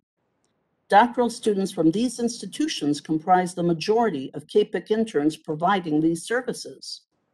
In addition, the PSYPACT will open the door for psychologists from other states that are PSYPACT members to provide services to California consumers. Pardon me, I have a minute? Okay. And will take away opportunities for others.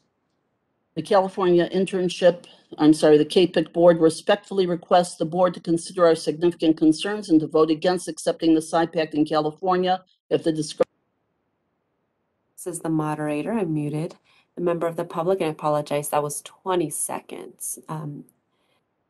Moving on to the next individual identified as Doug Wilson. Doug, I'm going to submit a request to unmute your microphone at this moment. And again, friendly reminder, 4 minutes and you'll all get a 20-second warning.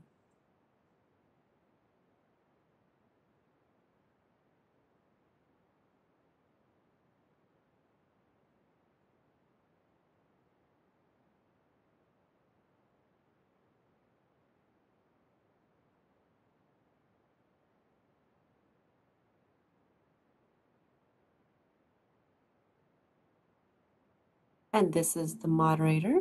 Doug Wilson, I'm going to resubmit the request to unmute your microphone.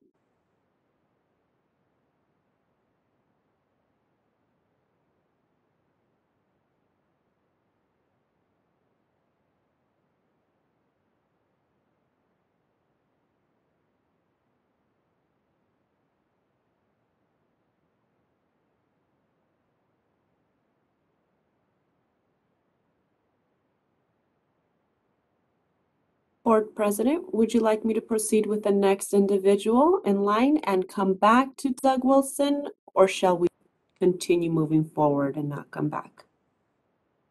I'll speak for the board president as chair of this particular part. Why don't we come back to him and see if he can, if he'll be able to unmute himself, or maybe he's no longer with us, but why don't we go ahead with the next one? Thank you, Dr. Phillips. We'll move on to the next individual, identified as Bonnie Settelich. Bonnie, I'm going to unmute your mic, or submit a request to unmute your microphone at this moment. And I will make sure I am louder when I give the 20-second warning. I believe there might be some issues with being able to hear me. So I apologize in advance for interrupting your comments. So I have submitted requests to unmute your mic. Good afternoon. I'm Bonnie Settelich. I'm a practicing psychologist here in California. I'm also a faculty member in the Humanistic and Clinical Psychology program at Saybrook University. And I want to appreciate the board for the obvious sort of thought and sensitivity that people are engaged with in thinking about this issue.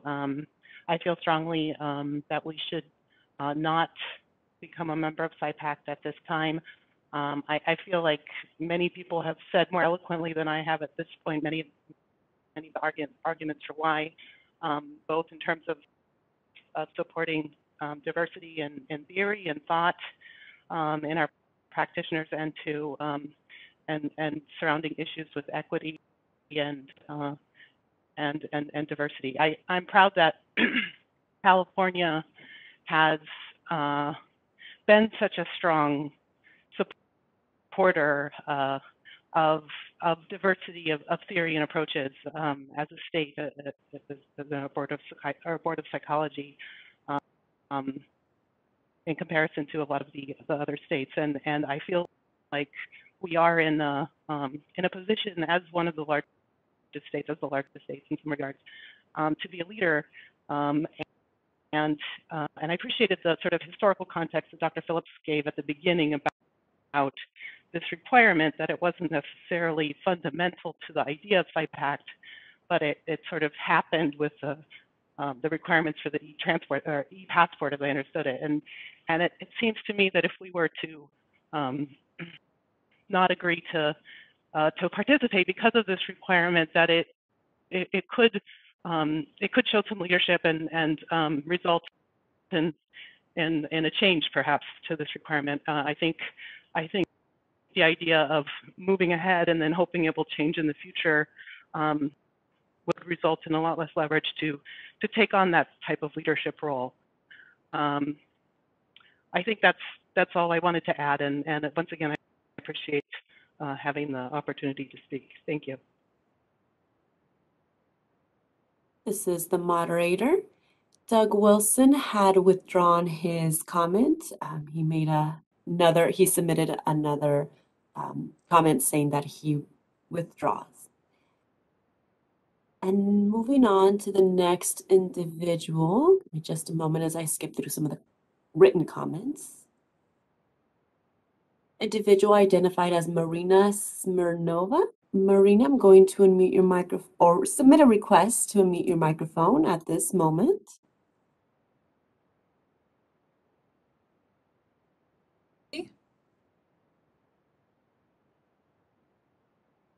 Hello, can you hear me? Yes, we can. Thank you. Wonderful. Thank you. My name is Marina Smirnova, and I serve as psychology faculty and also as a consciousness, spirituality, and integrative health specialization coordinator at Saybrook University. And I would like to honor the board and all of the participants for holding so dear, with so much consciousness, with so much wisdom, this topic. So thank you so much from the heart. I echo the voices of reason and wisdom, and I urge the board to please consider declining the current consideration to join PsyPact. At Saybrook University, as we reflect on Saybrook University 50-year anniversary of preparing humanistic psychologists and humanistic scholar practitioners, now more than ever before, we celebrate, promote, and advocate for diversity and inclusion and equity, and also for humane and just world. And adopting PsyPact proposal as it stands right now, from my perspective, would contribute to systematic and systemic obstacles, which include systemic racism and systemic injustice. So on behalf of my colleagues at Saybrook University, I thank the board for considering declining the PsyPact participation at this time. And on a personal note, as an immigrant and also as a psychologist who has received her education, doctorate education in psychology from a non-APA accredited school. I honor the wisdom and diversity and incredible richness that is offered in both APA accredited and also non-APA accredited programs. So thank you so much for your consideration. I echo many voices, and I know that that this decision will change for the better the landscape for professionals, for those whom we serve, for students, and for the world in large. Thank you so much.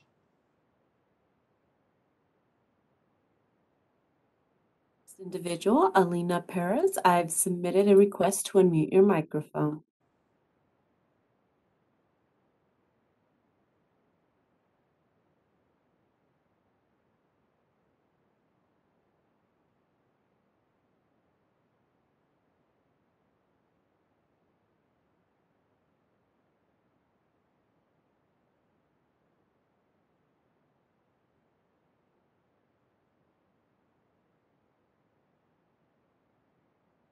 And this is the moderator. I am going to resubmit the request to unmute Alina Perez's microphone.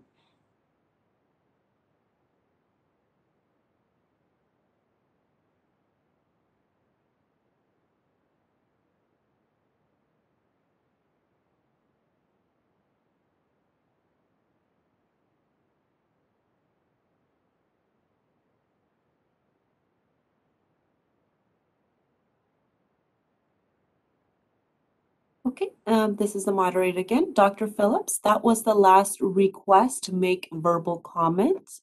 Okay. I do not see an indication whether Ms. Perez withdrew or left the meeting. It seems like she is still in the meeting. How would you like to proceed?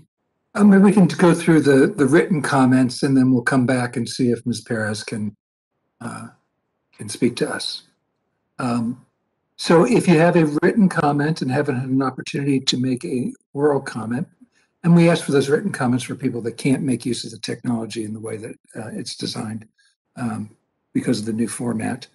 We can look at some of those written comments, and I'm just going to read them out loud for purposes of the record. A comment from Dr. Keisha White says, if the ASPPB would backdate the date earlier than 1985, I think she means later than 1985, would that make the possibility of joining PsyPact more appealing? I think it's very important to consider the access to care for clients when discussing this issue. And then there is a written comment from Dr. Theophia Jackson, chair of the clinical psychology degree program at Saybrook University. What, if any, evidence is there in support of differences between those from an APA program versus non-APA? There's a longstanding history of competent practitioners for non-APA accredited programs. How can we disenfranchise this group of scholar practitioners? The next written comment I have is from, it's either Benedict or Benedict Day Last. What is the reason that the board is choosing to take APA accreditation as the criterion for the licensing instead of additional training? As a graduate of a non-APA accredited institution during times of COVID and with health issues, my whole practice exists of online clients. This would mean that in reality, I could be unemployed. We did not set the criteria as being APA accreditation. That is a function of the Commission on Mobility or Motility. I'm not quite sure, but it's a committee within ASPPB that regulates the e-passport system. So that is coming externally. What we're saying is, do we want to join this particular system based on it?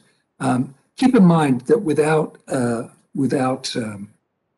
joining PsyPact, there's still the ability to be able to practice by telehealth within the state of California, and in accordance with our new telepsychology regulations, we've clarified that there are circumstances under which you can practice with people that are out of state, so long as you are in compliance with the laws and regulations of that jurisdiction. Next written comment, again from Theophia Jackson. I applaud the committee's work And recommendation to the board is promising to hear ASPPB considering the seasoned practitioner. Perhaps California can revisit joining if an adoption is made to accommodate this group as well as subsequent generations of practitioners. And then there's a comment from Denise, there's not a last name. Why would the Board of Psychology want to be under the purview of Psypact? It will supersede the best judgments of the California Board of Psychology regarding the level of qualifications required to best treat California residents. It is not in the best interest of psychologists of California nor the public. And from Dr. Grilling, who we heard from earlier, can the board address the question of whether adopting Psypact would limit the ability of non-APA accredited graduates to provide services in California? Wouldn't it just expand the opportunity for other psychologists to practice in other states and still allow graduates of those programs to practice as they always have? The answer to that is yes. The question becomes, are we privileging one group of psychologists in California over another group of psychologists? A comment from Natalie Elena Gomez, Dr. Natalie Elena Gomez. Comment, I graduated from a regionally accredited doctoral program and completed a Kpic internship. I went on to work at a federally qualified health clinic as the only Spanish-speaking provider. Psypact does not honor diversity in the field of psychology. Please decline. A comment from Dr. Danielle Sires. I strongly support California joining Psypact, which will prioritize our consumers in terms of continuity of care and access to care for marginalized California residents and out-of-state consumers living in underserved regions. I'm concerned the interests of a minority of psychologists are being prioritized over marginalized and underserved clients. I do agree we should continue to advocate that Psypact expand its inclusion criteria and believe we should best be able to do that. Now, the screen just jumped on me. Excuse me for a second.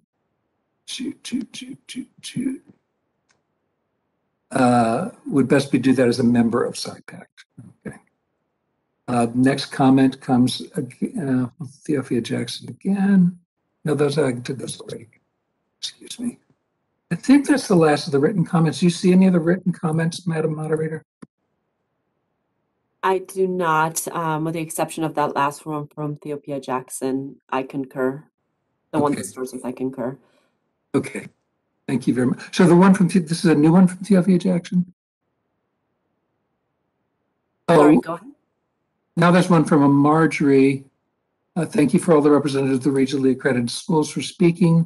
I support the board in not joining Psypact unless all licensed California psychologists have equal access to the program. On behalf of the committee and the board, I thank you all very much for your thoughtful comments regarding this issue. We're now going to return to the board discussion and see if there's anything further that board members would like to clarify or need additional information regarding. So board members, are there any, now I've got to change screens. Are there any board members that would like to discuss this situation further? Ms. Orwig, is there anything additional you'd like to add to our discussion? Thank you for the opportunity. Nothing else to say at this time. Thank you. Thank you very much for joining us today. Seeing no further discussion from board members, unless I'm missing something, I would like to ask Ms. Proteau to please call the roll. And remember that the recommendation from the committee was to not proceed with actions toward adoption of Psypact. That was a motion made by Dr. Tate and seconded by, I think, Dr. Rogers? Yes. Harb Sheets. Harb Sheets. Harb Sheets. I'm sorry.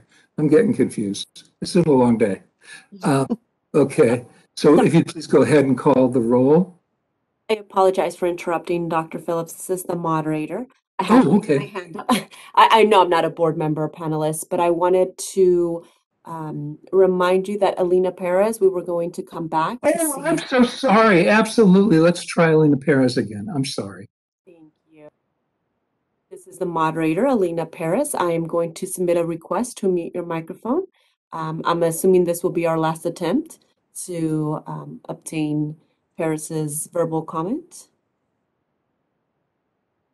So I have submitted the request. From your end, you will see a pop-up window that will say, sorry, if we can get that back on our screen so we can show members of the public how that looks. Thank you, moderator. A pop-up window that says unmute yourself, and just click the unmute me button if you are still interested in participating in public comment.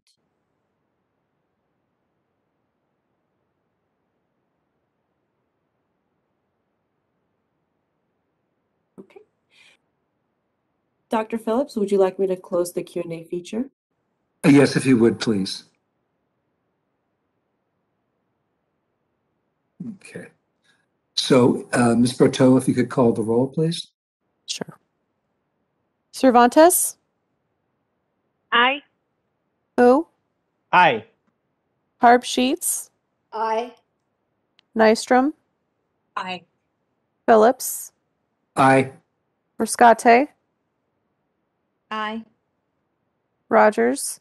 Aye. Tate? Aye. Thank you.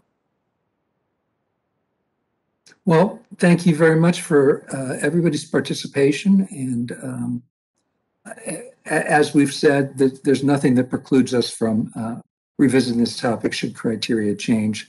There are still other concerns that we've expressed that have not been addressed at this point, but that was certainly a major concern, I think, to a portion of the licensee population relating to regional versus APA accreditation. So thank you very much for everybody's participation, and thank you very much to Mr. Burke and everyone that worked in putting the materials together relating to all of this. It's been quite a process. We've visited this topic twice in the last, I think, 3 or 4 years. So hopefully I'll have a little break from SIPAC for a little while, and we will continue to monitor the situation as a board. Ms. Sorek, did you have something you wanted to say? I see your hands up. Yes, I just wanted to ask or clarify, given the motion that was approved, if how that message wanted to be conveyed to ASPBB, if you wanted to do that through a letter, and I apologize if for some reason I missed that. Do you think a letter would be advisable under the circumstances? We do have Ms. Orwig here, so she's certainly aware of our proceedings, but if you feel like it should be formalized in a letter, we can do so. We did formalize the last time, but perhaps Ms. Orwig can give us some guidance on what would be the best way to make concrete this stance, or if she could just relay that as an individual staff person that works with the commission. I am perfectly willing to take your comments back to the commission, or a letter would work just as well if that's easier, or going forward. I do want to make sure that I understood that there were 4 issues. It wasn't just the APA CPA joint designation requirement. There were 3 other issues as well that were of concern for the board. So even if something was done with that first issue, there would still be the remaining 3 that would be of a concern, if that is my understanding. That's correct. Okay, then I can relay that on to the commission and ASPBB as well. I don't feel that there's a need for you guys to have to do a letter. Okay, thank Great, you. thanks. Are you comfortable with that, Ms. Sorek? I am. Thank you. Well, thank you to everybody, and I will now defer back to our president, Mr. Fu. Thank you so much, Dr. Phillips, and to the members of the Telepsychology Committee, Ms. Nystrom and Dr. Tate. Really appreciate the thoroughness which you've engaged participants from all sectors in this effort, and really want to just again acknowledge and express the gratitude for providing this recommendation after a study of this issue. With that, we will go ahead. I think our plan was originally to take a break around 3:15, but I think what we'll do here is take a break now for about 5 minutes or so, and then come back and resume our agenda item 11. So with that, the board will be in recess until say about 310. We'll give folks the extra 4 minutes to be a nice whole number. So 310 will come back. The board will come back from its recess.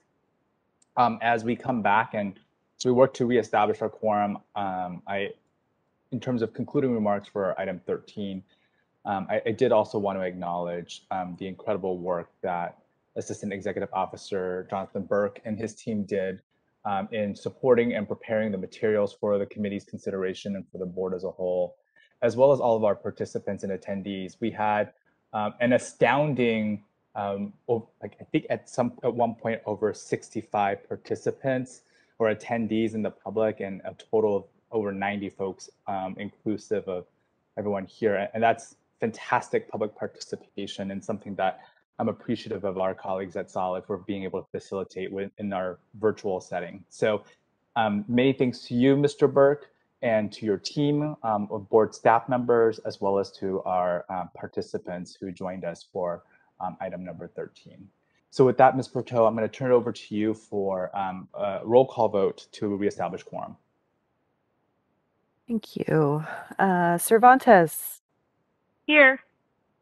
Fu. Aye. Harb Sheets. Here. Nystrom. Here. Phillips. Here. Rescate. Here. Rogers. Here. Tate. Here. Thank you. Quorum is established. Thank you, Ms. Berteau. All right, so we're going to turn this over to Mr. Cervantes for our Legislative and Regulatory Affairs Committee report. As a reminder, we will, for our board members, these items will be for board-sponsored legislation only. Any watched bills will be taken up at a board member's request, but otherwise will not be covered in this conversation. So over to you, Mr. Cervantes. Thank you, Mr. Fu. Okay, so we're coming back to item number 11, Legislative and Regulatory Affairs Committee report and consideration of and possible action of committee recommendations.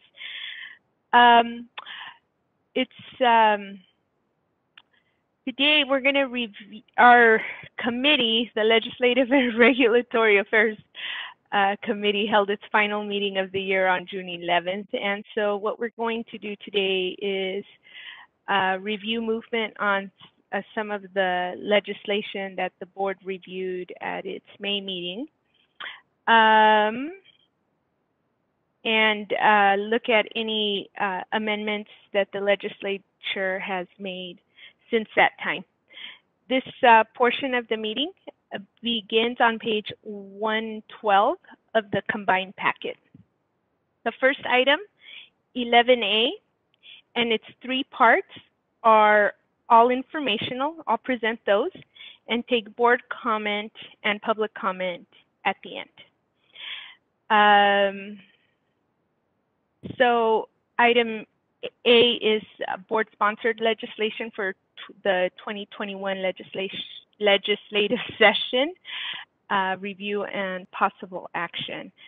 Number 1 is SB 401 Pant, Healing Arts Psychology, amendments to sections 2960 and 2960.1 of the Business and Professions Code regarding denial, suspension, and revocation for acts of sexual contact. This is our board-sponsored bill.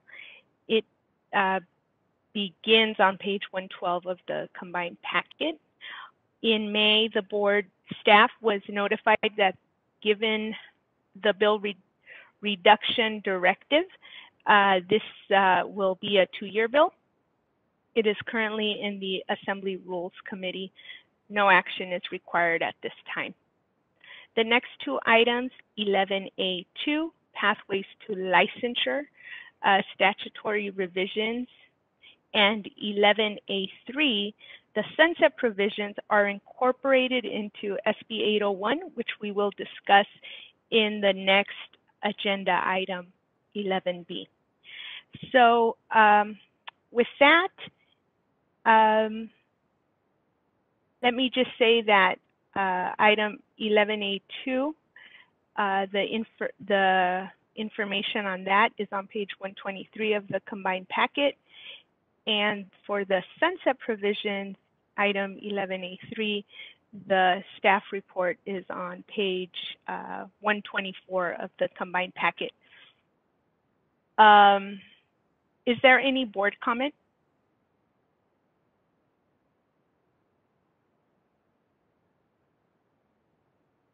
I don't see any,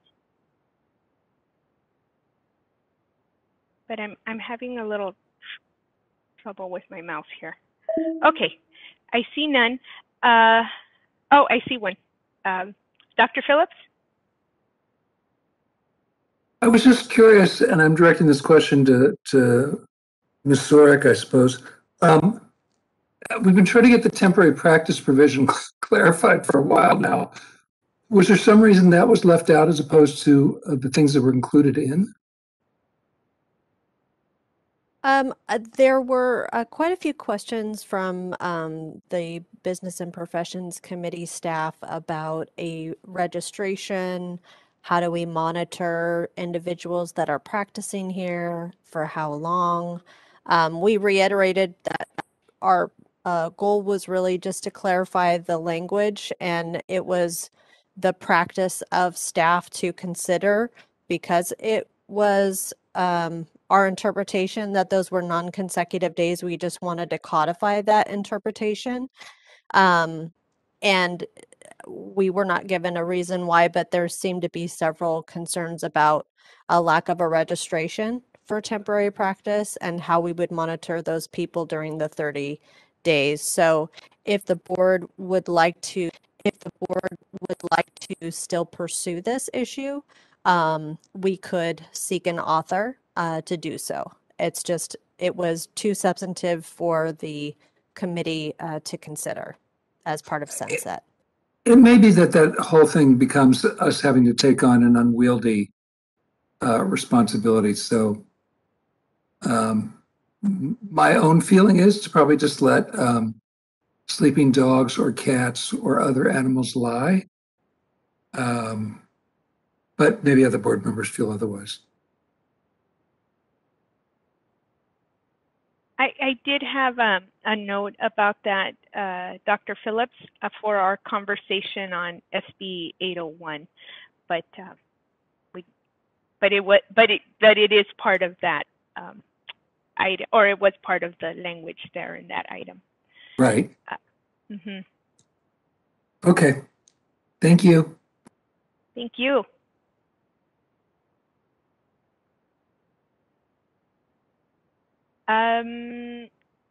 Is there any other board comment?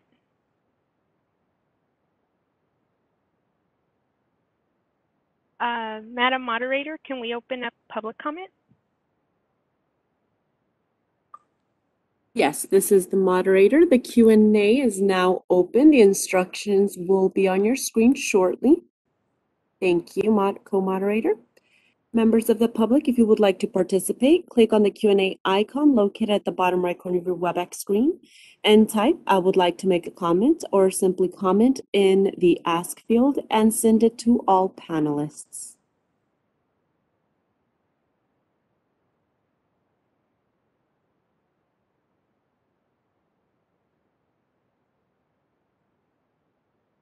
I have a request from Dr. Elizabeth, and please correct me if I'm wrong, Dr. Elizabeth Winkleman.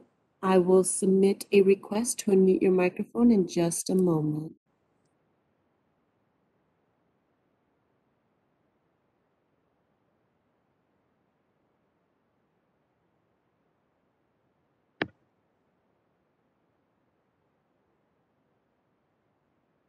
Hi, it's Dr. Elizabeth Winkleman with the California Psychological Association.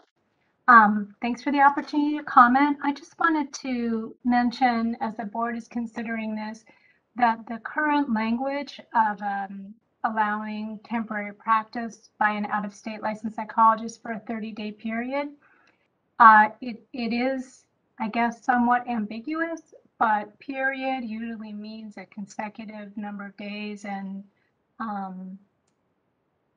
it's something that I do get a lot of fair number of questions about, and I think the board staff does too. So if it's not addressed, just to point out that that lack of clarity would remain. And my practice, if CPA gets a question about this, is I refer people to the contact the Board of Psychology directly because of that ambiguity. Thank you. Thank you. No Seeing further no- requests. Oh, sorry. Go ahead. Go ahead. No further requests. Would you like me to close the Q&A? Yes, please.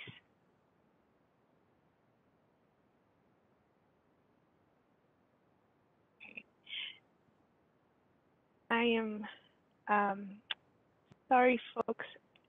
My mouse is giving me trouble, so I lost where I was here on my agenda. Okay. All right. So for this item, there is no action required. So we'll move to the next one, which is item 11B, legislative update, review, and consideration of additional changes. And item number 1 are bills with active positions taken by the board. This is informational, so I'll do the same for this item. I'll go through the bills, report on those, and then open public board comment and public comment. So the first one is AB 32 Agyar Curry Telehealth. This item begins on page 125 of the combined packet. It is currently in the Senate Health, the board adopted a support position on this bill. It is currently in the Senate Health Committee, and it was set for hearing on July 14, 2021. However, the hearing was canceled at the request of the author. There is, this is for information purposes only.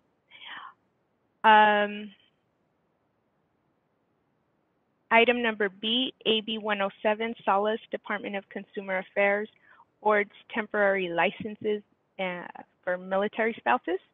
This item begins on page 153 of the combined packet. In April, our board voted to support AB 107 if amended. The amendments were made, and subsequently our position moved to support. The bill is currently on the assembly floor. The next item is item number C, SB 731 Durosso, Criminal Records Relief. This item begins on page 169 of the combined packet. In April, our board voted to oppose SB 731. It is currently on the assembly floor. Letter D is SB 772, Ochoa Bog, Professions and Vocations, Citations for Minor Violations. This item begins on page 194 of the combined packet. In April, we voted to oppose SB 772 unless it was amended.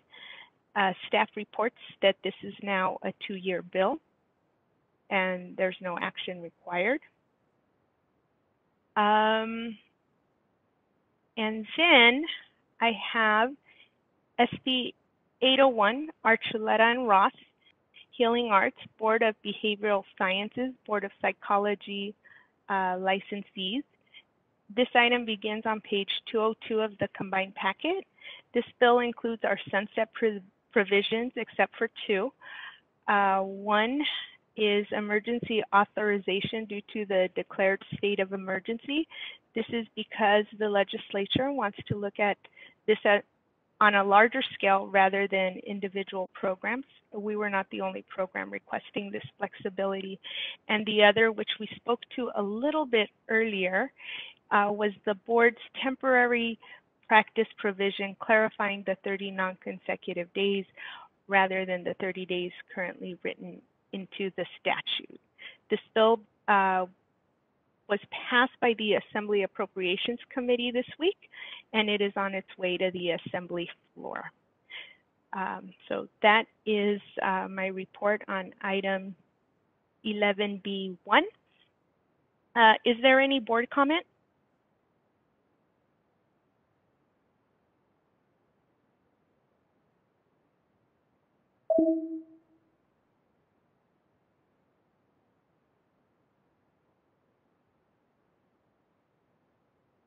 Dr. Phillips.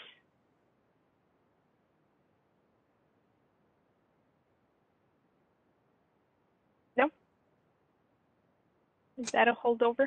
Sorry, I thought I was on. I guess I double clicked. There is some awkward language in there about, I forget even how they put it. Let me just pull that document up again. Where they're talking about psychiatrists as, they've got some strange term for it. Oh, here it is.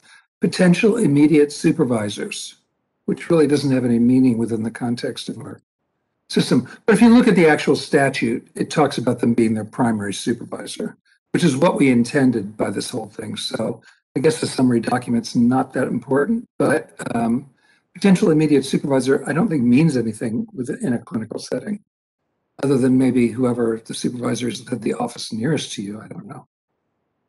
But just thought I'd point that out to staff. For SB 801?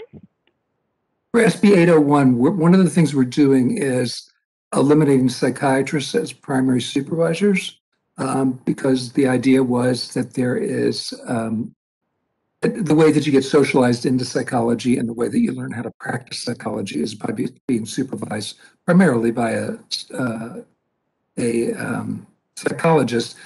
Psychiatrists can be secondary supervisors still, but not primary supervisors. But the terminology that's used is somewhat awkward, as opposed to just saying that they can't be a primary supervisor. So I thought I would point that out to staff, but I don't think it's really that important in the greater scheme of things. Mr. Glass-Steagall? Thank you for pointing that out, Dr. Phillips. You're very welcome. Is there any other updates that I might have missed, Mr. Glass-Steagall, since we have you on? Nope, I have nothing else. Okay. Thank you. Seeing no other board comment, can we open up public comment? This is the moderator. The Q&A is now open. Members of the public, if you would like to participate, click on the Q&A icon located at the bottom right corner of your WebEx screen and type, "I would like to make a comment," or simply comment and send it to our panelists.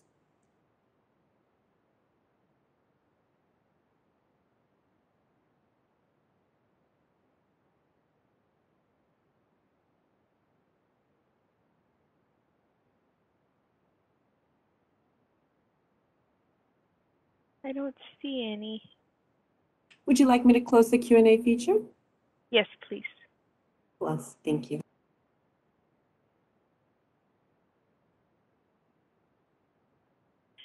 Okay, so there's no action needed on any of these items, so we'll move on to the next, which is item 11B2, our watch bills. There is an analysis for each watch bill in the board packet beginning on page 303. Of the bills listed, are there any that the board members would like to discuss? I just want to note that SB 221 has been pulled by staff for the board to consider, but is there any others?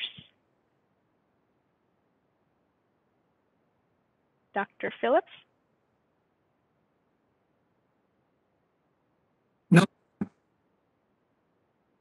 not on my part. Oh, okay. I see your hand. Okay, so let me see. So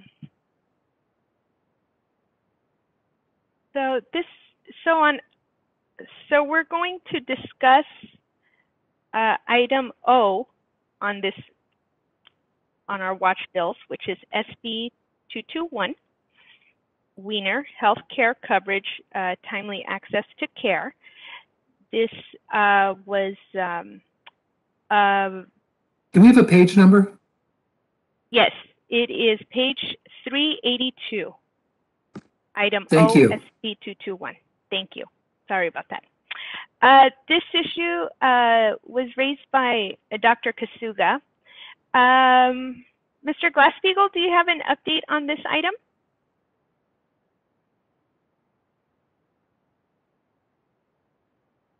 Yes, sorry. 221 is now on the assembly floor. And so our position on this one was we stayed in, well, we wanted to watch it. And I don't remember, was there a change we were waiting for to consider so that we could reconsider it? Dr. Cervantes, it appears that the committee is requesting that the board support this bill given the clarifying language that was added, as well as the content of the bill in terms of timely access to care standards for health plans and health insurers.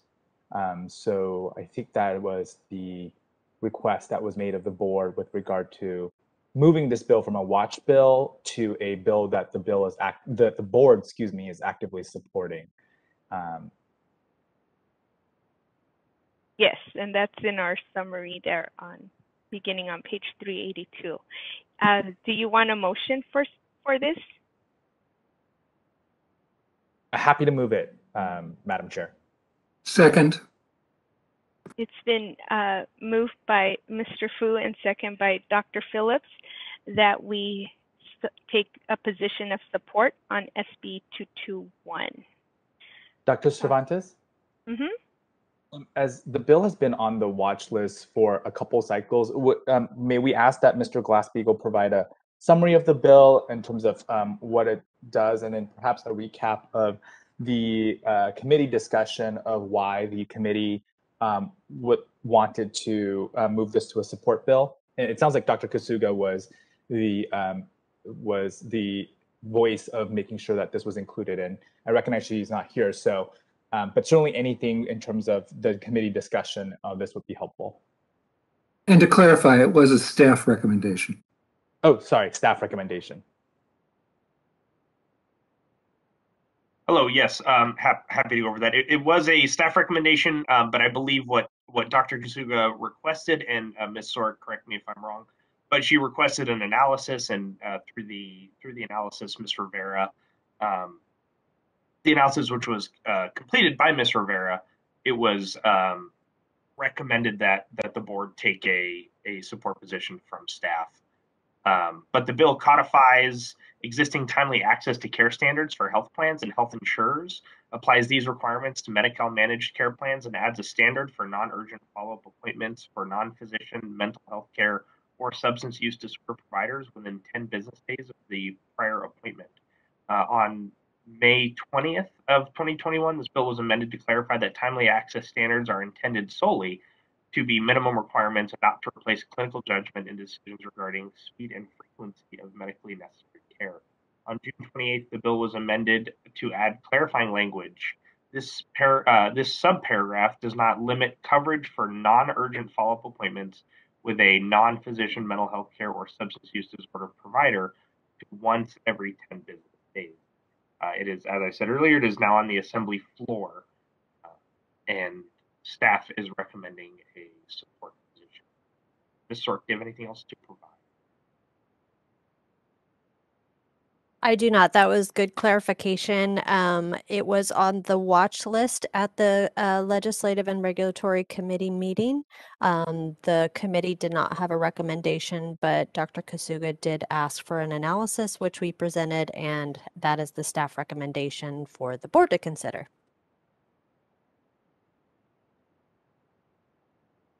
All right. Thank you. I think it's getting late in the day, and that was a little bit of a clumsy execution on my part. Sorry about that, but I think we got it all in there. So we have a motion, and we have the full staff analysis, and that's also in our board packet. Is there any further board comment?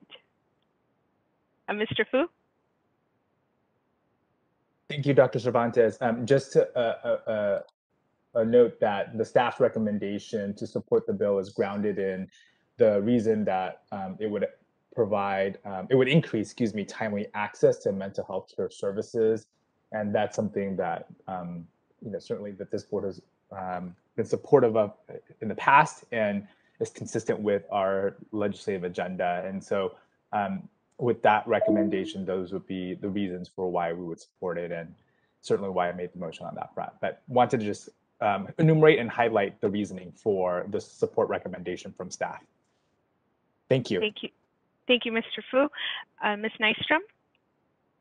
Hi, yes, thank you. I just wanted to say that I'm going to recuse myself on this vote due to my position with the Senate. Thank you.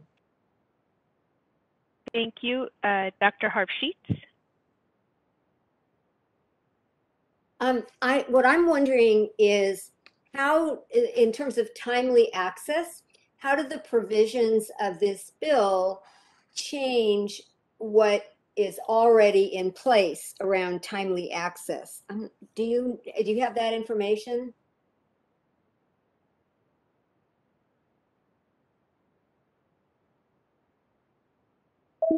If I may, Dr. This Cervantes? is Antoinette.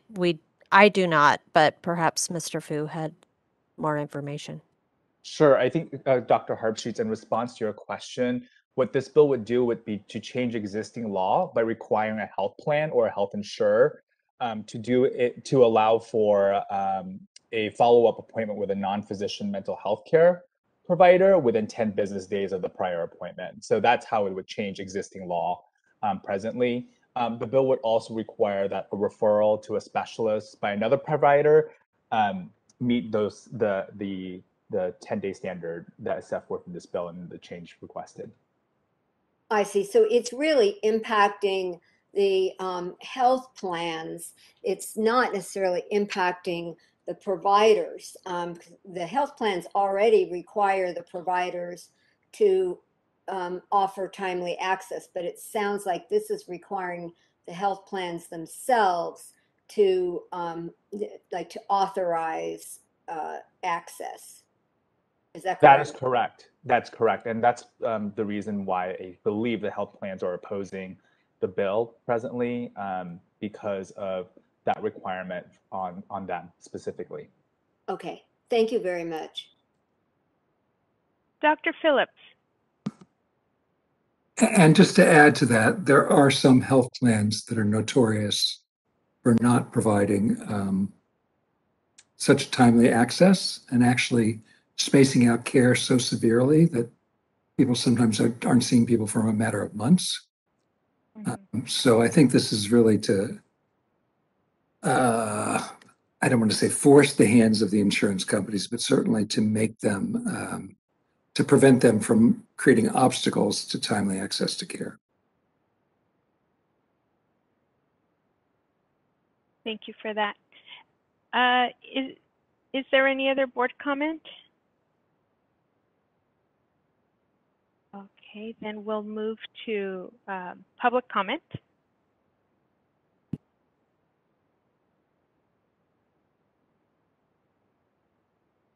Instructions are on the screen for your reference. If you would like to participate, click on the Q&A icon located at the bottom right corner of your WebEx screen. And in the Ask field, type, I would like to make a comment, or simply the word comment, and send to all panelists.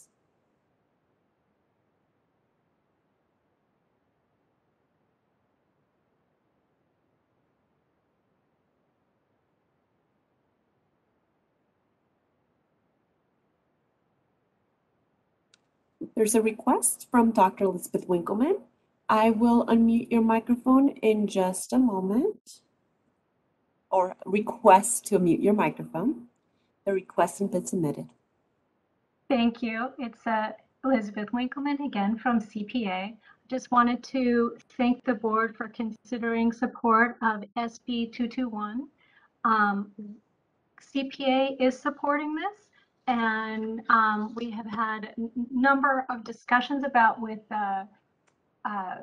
our members and heard feedback about insurance companies, as Dr. Phillips was mentioning, and others, that although there currently is a requirement for initial appointments, a time limitation for insurers covering initial appointments, there's no requirement for follow-up appointments.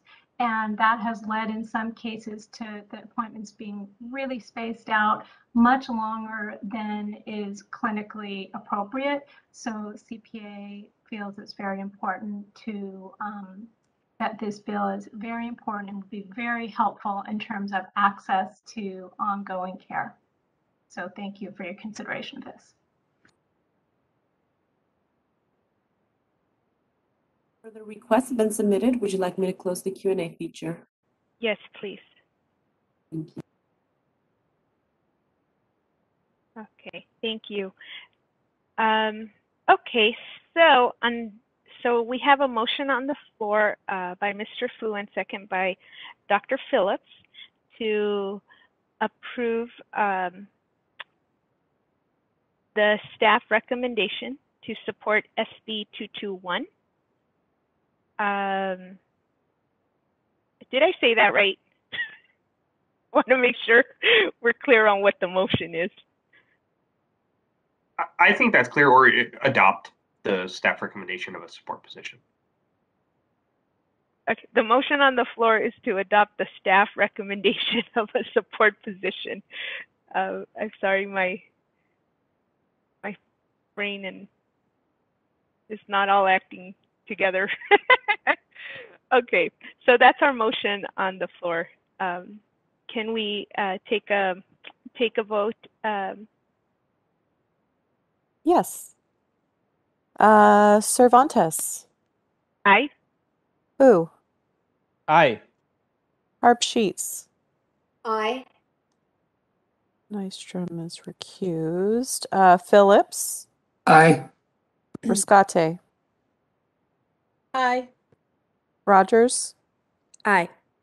Tate. Aye. Thank you. Okay, looks like the motion carries and we have a support position on SB 221.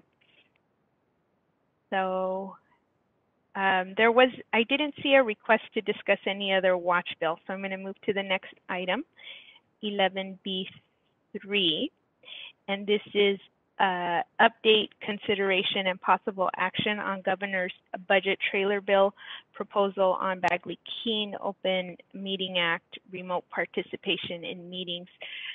This is on our agenda because we were anticipating that there would be language in the governor's bill. Ultimately, the language on Bagley-Keene was not included, and there's no further update on this item. Ms. Jeffrey, Ms. Sorick, is there anything else on this item?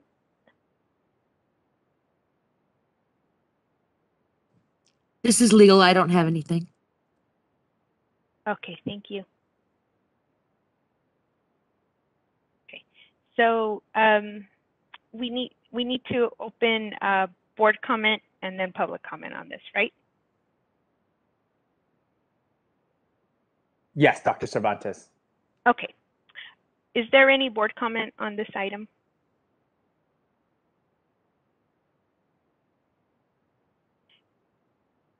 Seeing none, can we open public comment? This is the moderator. The Q&A is now open. The instructions are on the screen for your reference. Members of the public, if you would like to participate, follow the instructions. Click on the Q&A icon, type "I would like to make a comment" or the word "comment" in the ask field, and click send to all panelists.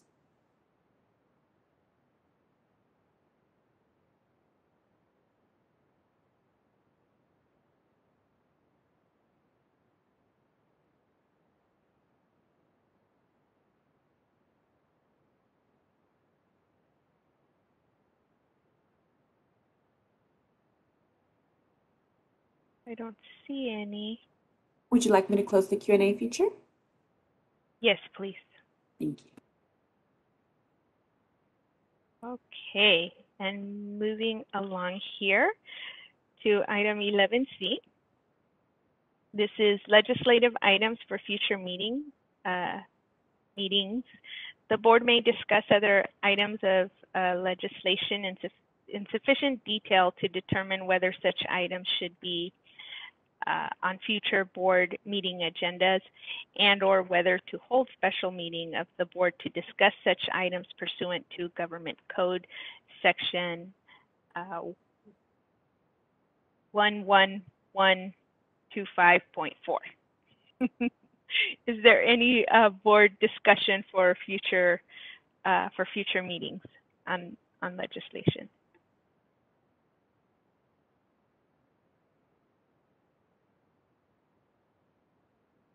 I see none. Can we open public comment? This is the moderator. The Q&A is now open. The instructions are on the screen so you can reference. Simply click on that Q&A button, type "I would like to make a comment," and send to all panelists.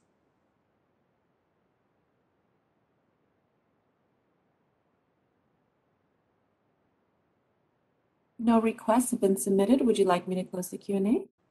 Yes, please. Yep. Okay, and now we are moving to item 12. And this is the regulatory update, review, and consideration of additional changes.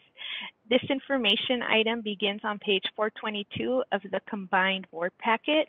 There is no action required at this time. This is informational.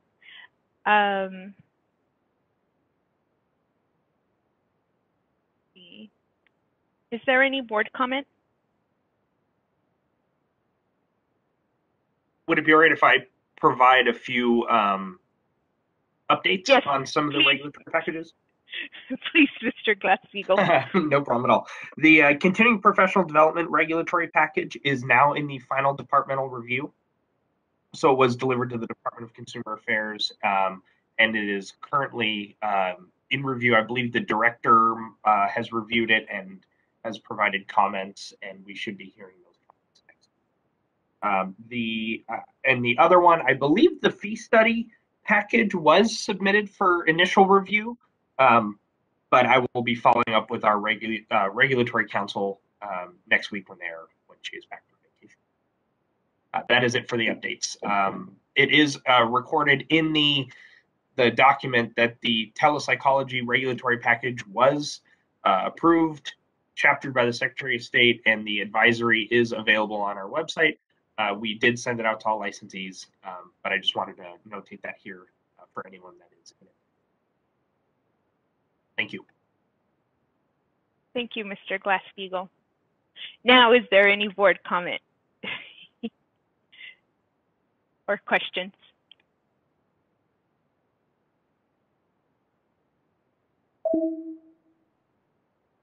Ms. Sorick?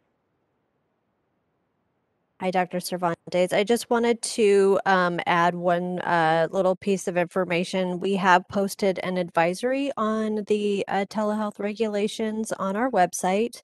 And over the next month, we'll be collecting some of the questions that we're getting so that we can create a frequently asked questions document that are actually based on real life practice questions that we're receiving.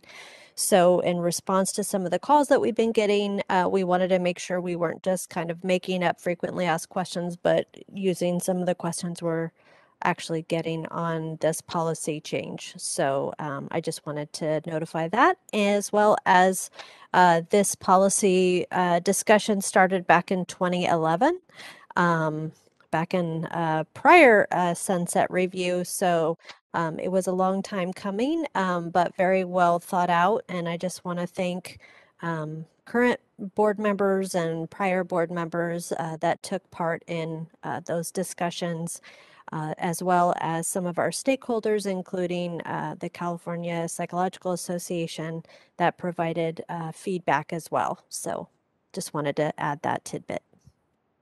Thank you, Ms. Sorick. I see no other board comment. Can we open up public comment? the moderator. The Q&A is now open for public.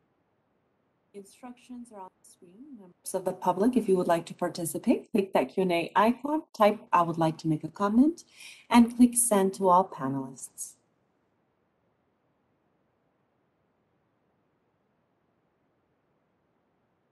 No requests have been submitted. Would you like me to close the Q&A feature? Yes, please.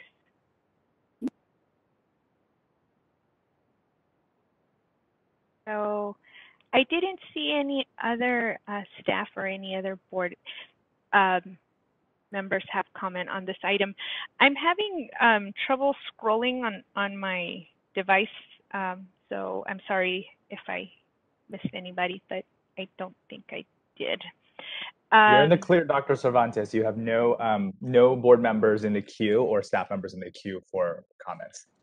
Okay, thank you. So it has really been a pleasure to work alongside Drs. Kasuga and Dr. Phillips this year on the Legislative and Regulatory Affairs Committee and our talented board staff. It has been an extraordinary year in legislative and regulatory affairs for our board, and I just want to thank them all for their dedication. This concludes my report today. Thank you, Dr. Cervantes, much appreciated.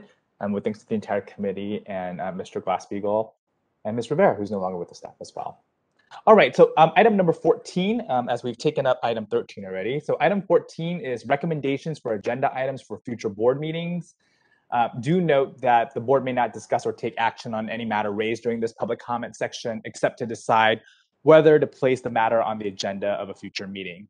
So, Madam Moderator, could you go ahead and please open up any public comment on item number 14, please? Yes, this is the moderator. The Q&A is now open. The instructions are on the screen. Simply type, click on Q&A icon, then type, "I would like to make a comment," and click "Send to all panelists."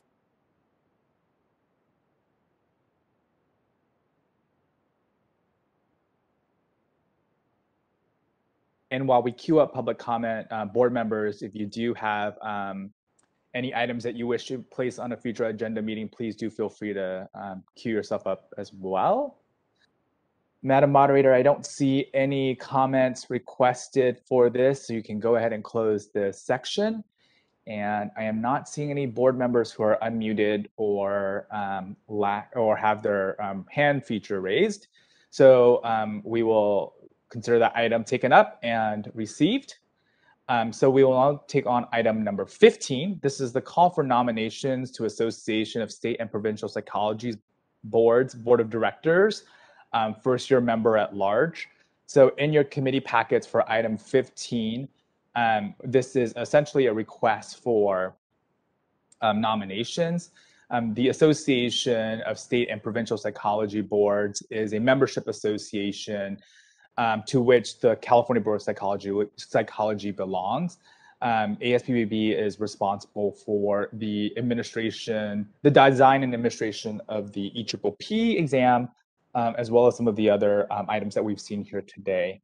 They are looking for nominations to serve on their board with several positions, in particular the member-at-large position, open. I'm going to turn this over to you, Ms. Sorek, in terms of how we wish to do this, in terms of just the process for how the board would potentially nominate someone. Thank you, Mr. Fu. This is kind of a new experience for me. I had to consult former board members to see how this has been handled in the past.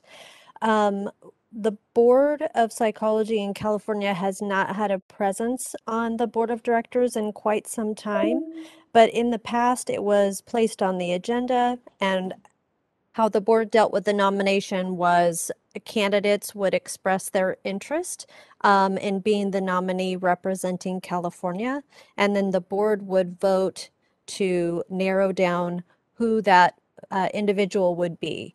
That person would then in turn run for nomination against conceivably other states and Canadian provinces for that one vacant slot.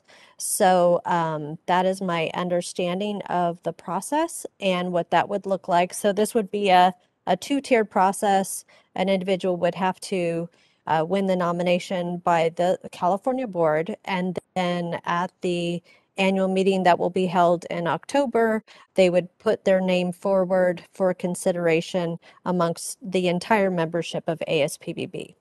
So hopefully that answers any questions you might have. And Ms. Joffrey is also available to help me answer any questions about what that might entail as far as ethics concerns and other issues. So we are available and at the ready. Thank you, Ms. Sorick. So I think how we'll do this is, one, if there are board members who are interested in being nominated, we can start with that and just hear that expression of interest. And then after doing that, we'll move to the second step, which is to officially nominate someone if there is a person of interest. And I'll explain how the voting will happen on this front in terms of being the nominee from California. So Dr. Phillips, I see your hand, and then I'll go to Dr. Harpsheets after that. I just wanted to make a clarifying comment that typically the people that are elected to the board of ASPPB are typically people that have already served some kind of committee function.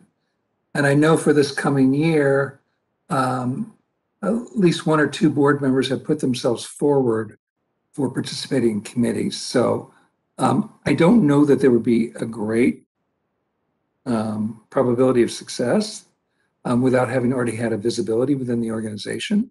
But that being said, if people are interested in running, they're certainly more than welcome to do so.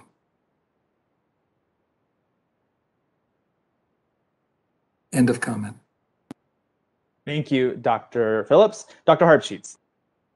I guess I was going to echo what Dr. Phillips said at, I think it was the last ASPPB meeting, maybe in October or March, whenever that was.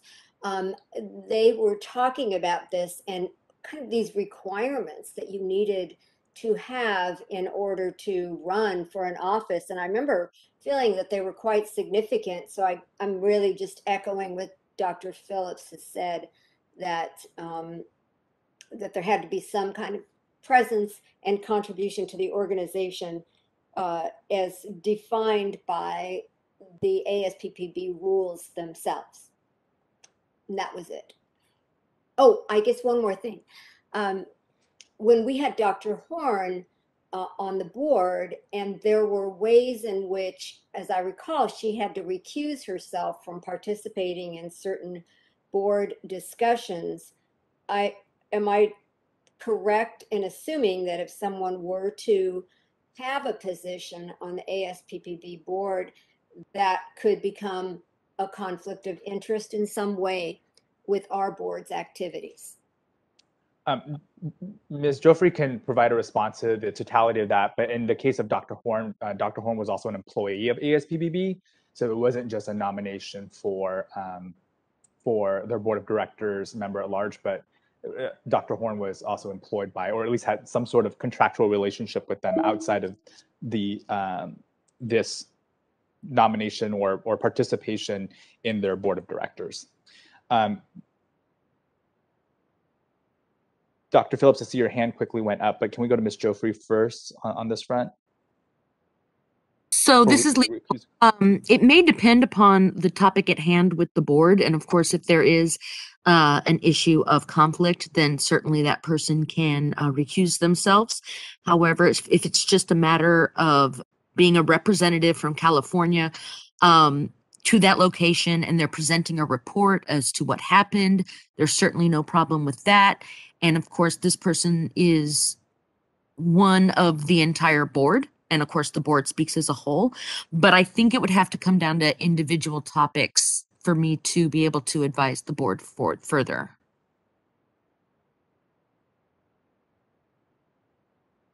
Thank you, Ms. Joffrey. Dr. Phillips? And if I recall correctly, I think she had to recuse herself where there was a conflict of interest around something like a contract. So for instance, when we were talking about the EPPP, because we have a contract with ASPPB to provide the examination, it was considered inappropriate for her to talk about it. I don't think she was actually a board member of ASPPB during the period of time she served on the California board. I may be incorrect about that, but I think she had already done her stint on the ASPPB board. And obviously, ASPPB at times has interests that may be in conflict with our interest in making decisions independent of their influence. So yeah, I think it was kind of a case by case basis, and maybe Ms. Zora could chime in on that. That's my understanding, and I'm not sure who the representative from the board was prior to my employment with the board, but there was a board member that did participate on the board of directors before my time.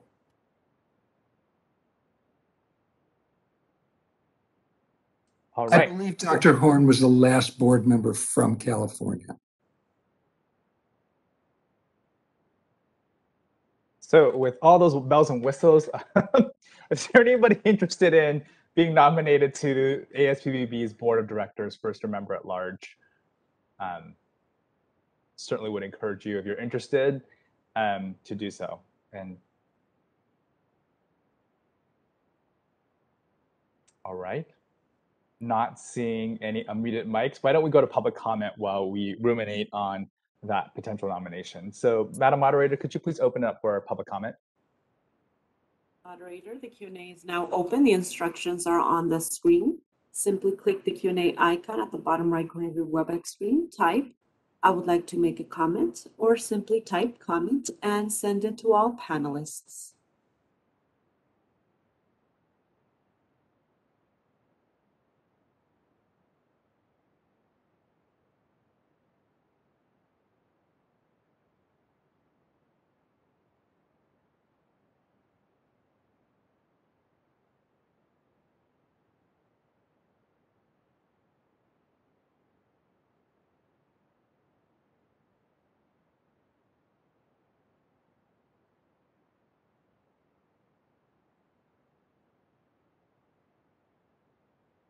All right, not seeing any public comment on this item.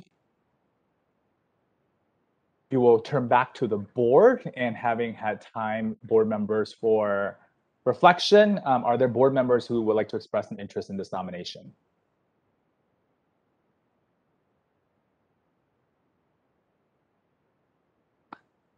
All right, not seeing any interest on this front, we'll move to item number 16. So item number 16 is the opportunity for board members to express an interest in being president or vice president for the board in 2022. The election for our board officers, or for the board positions here, happened in November. We are cognizant that because of open meeting requirements, it's unclear who is running and who isn't, because we're not supposed to be talking about this outside of board meetings. So we introduced this process a few years ago so that folks who are interested in running can disclose, and so that we can also be in compliance with open meeting requirements. This is an opportunity for folks to express their interest. It is certainly not a commitment to do so. Things may change between now and November for that individual if they do express interest, and isn't a binding commitment, really just an opportunity to make sure that folks who are interested, they can sure do so. Ms. Sorick, any other further comments on this item? None. Right, with that being said, are there any members who are interested in being president or vice president of the board in 2022? Hi, this is Dr. Leah Tate, and I would love to express my interest in the position of president of the Board of Psychology for 2022. Thank you, Dr. Tate. Additional board members who are interested in those positions? Not seeing any hands raised or unmuted mics. All right. While folks reflect and ruminate, we'll go ahead and turn to public comment for this item, for item number 16. Madam Moderator, over to you. Thank you. This is the moderator. The Q&A is now open. The instructions are on the screen for your reference. Simply click that Q&A icon, type, "I would like to make a comment" in the ask field, and send it to our panelists.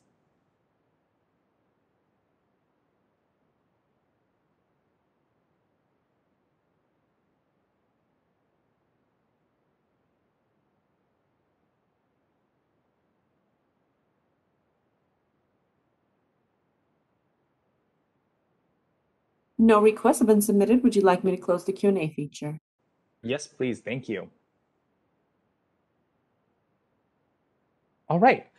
Board members, any additional folks who would like to express interest in terms of being president or vice president in 2022? All right. Not trying to move too quickly, but seeing and hearing none. Dr. Tate, looks like as of right now, you have expressed interest in being president for the board in 2022. And the board will have a longer discussion about this in November at our November board meeting, which may or may not be in person depending on circumstances. So thank you for that. Dr. Tate, would you like to say anything in terms of your interest? Sure, I can say a few sentences. So I've served the Board of Psychology since December 2018 and learned quite a lot. But I do enjoy being in the presence of so many bright people who are passionate about psychology, where it's going, and enacting positive change. So I would love to remain on this high-speed train because it's going, and the landscape is changing swiftly. And I definitely want to be part of the future of the profession. Thank you, Dr. Tate. All right, so seeing no further board discussion or comment on this, we will actually now not move into closed session. We do not have any items for discussion as it relates to disciplinary matters. So this actually concludes our board agenda for today. Before I ask for a motion, I'm going to confirm though, Ms. Sorick, is that the case that we are dispensed with our agenda today? That is correct. All right, apologies as I have sirens going by me. Is there a motion to adjourn? I make a motion to adjourn. All right, I think that was Dr. Phillips, and I do see that Dr. Tate and Ms. Nystrom also joined in that as well. A motion to adjourn does not require a second, so we'll just go for the Dr. Phillips one. With that motion to adjourn, I think we're all in favor, and I don't think we need a vote on it. Is that correct, Ms. Joffrey? This is actually new for me. Normally we just adjourn. So I'll have to the executive director. No worries. Ms. Orick, refresh me. You made adjourn. All right, we have the permission from our executive officer, and we do have a motion from Dr. Phillips. Thank you everyone for your participation today. Board members, board staff, and our stakeholders, very much my gratitude to all of you, and also gratitude to our partners in DCA Legal, as well as our solid partners who make sure that this is running and working and adapting to all the technological needs of board members, participants, and board staff. So many thanks and have a wonderful weekend. Much appreciation. Thank you, everyone. Have a great weekend. Thank you. Thank you. Thank you.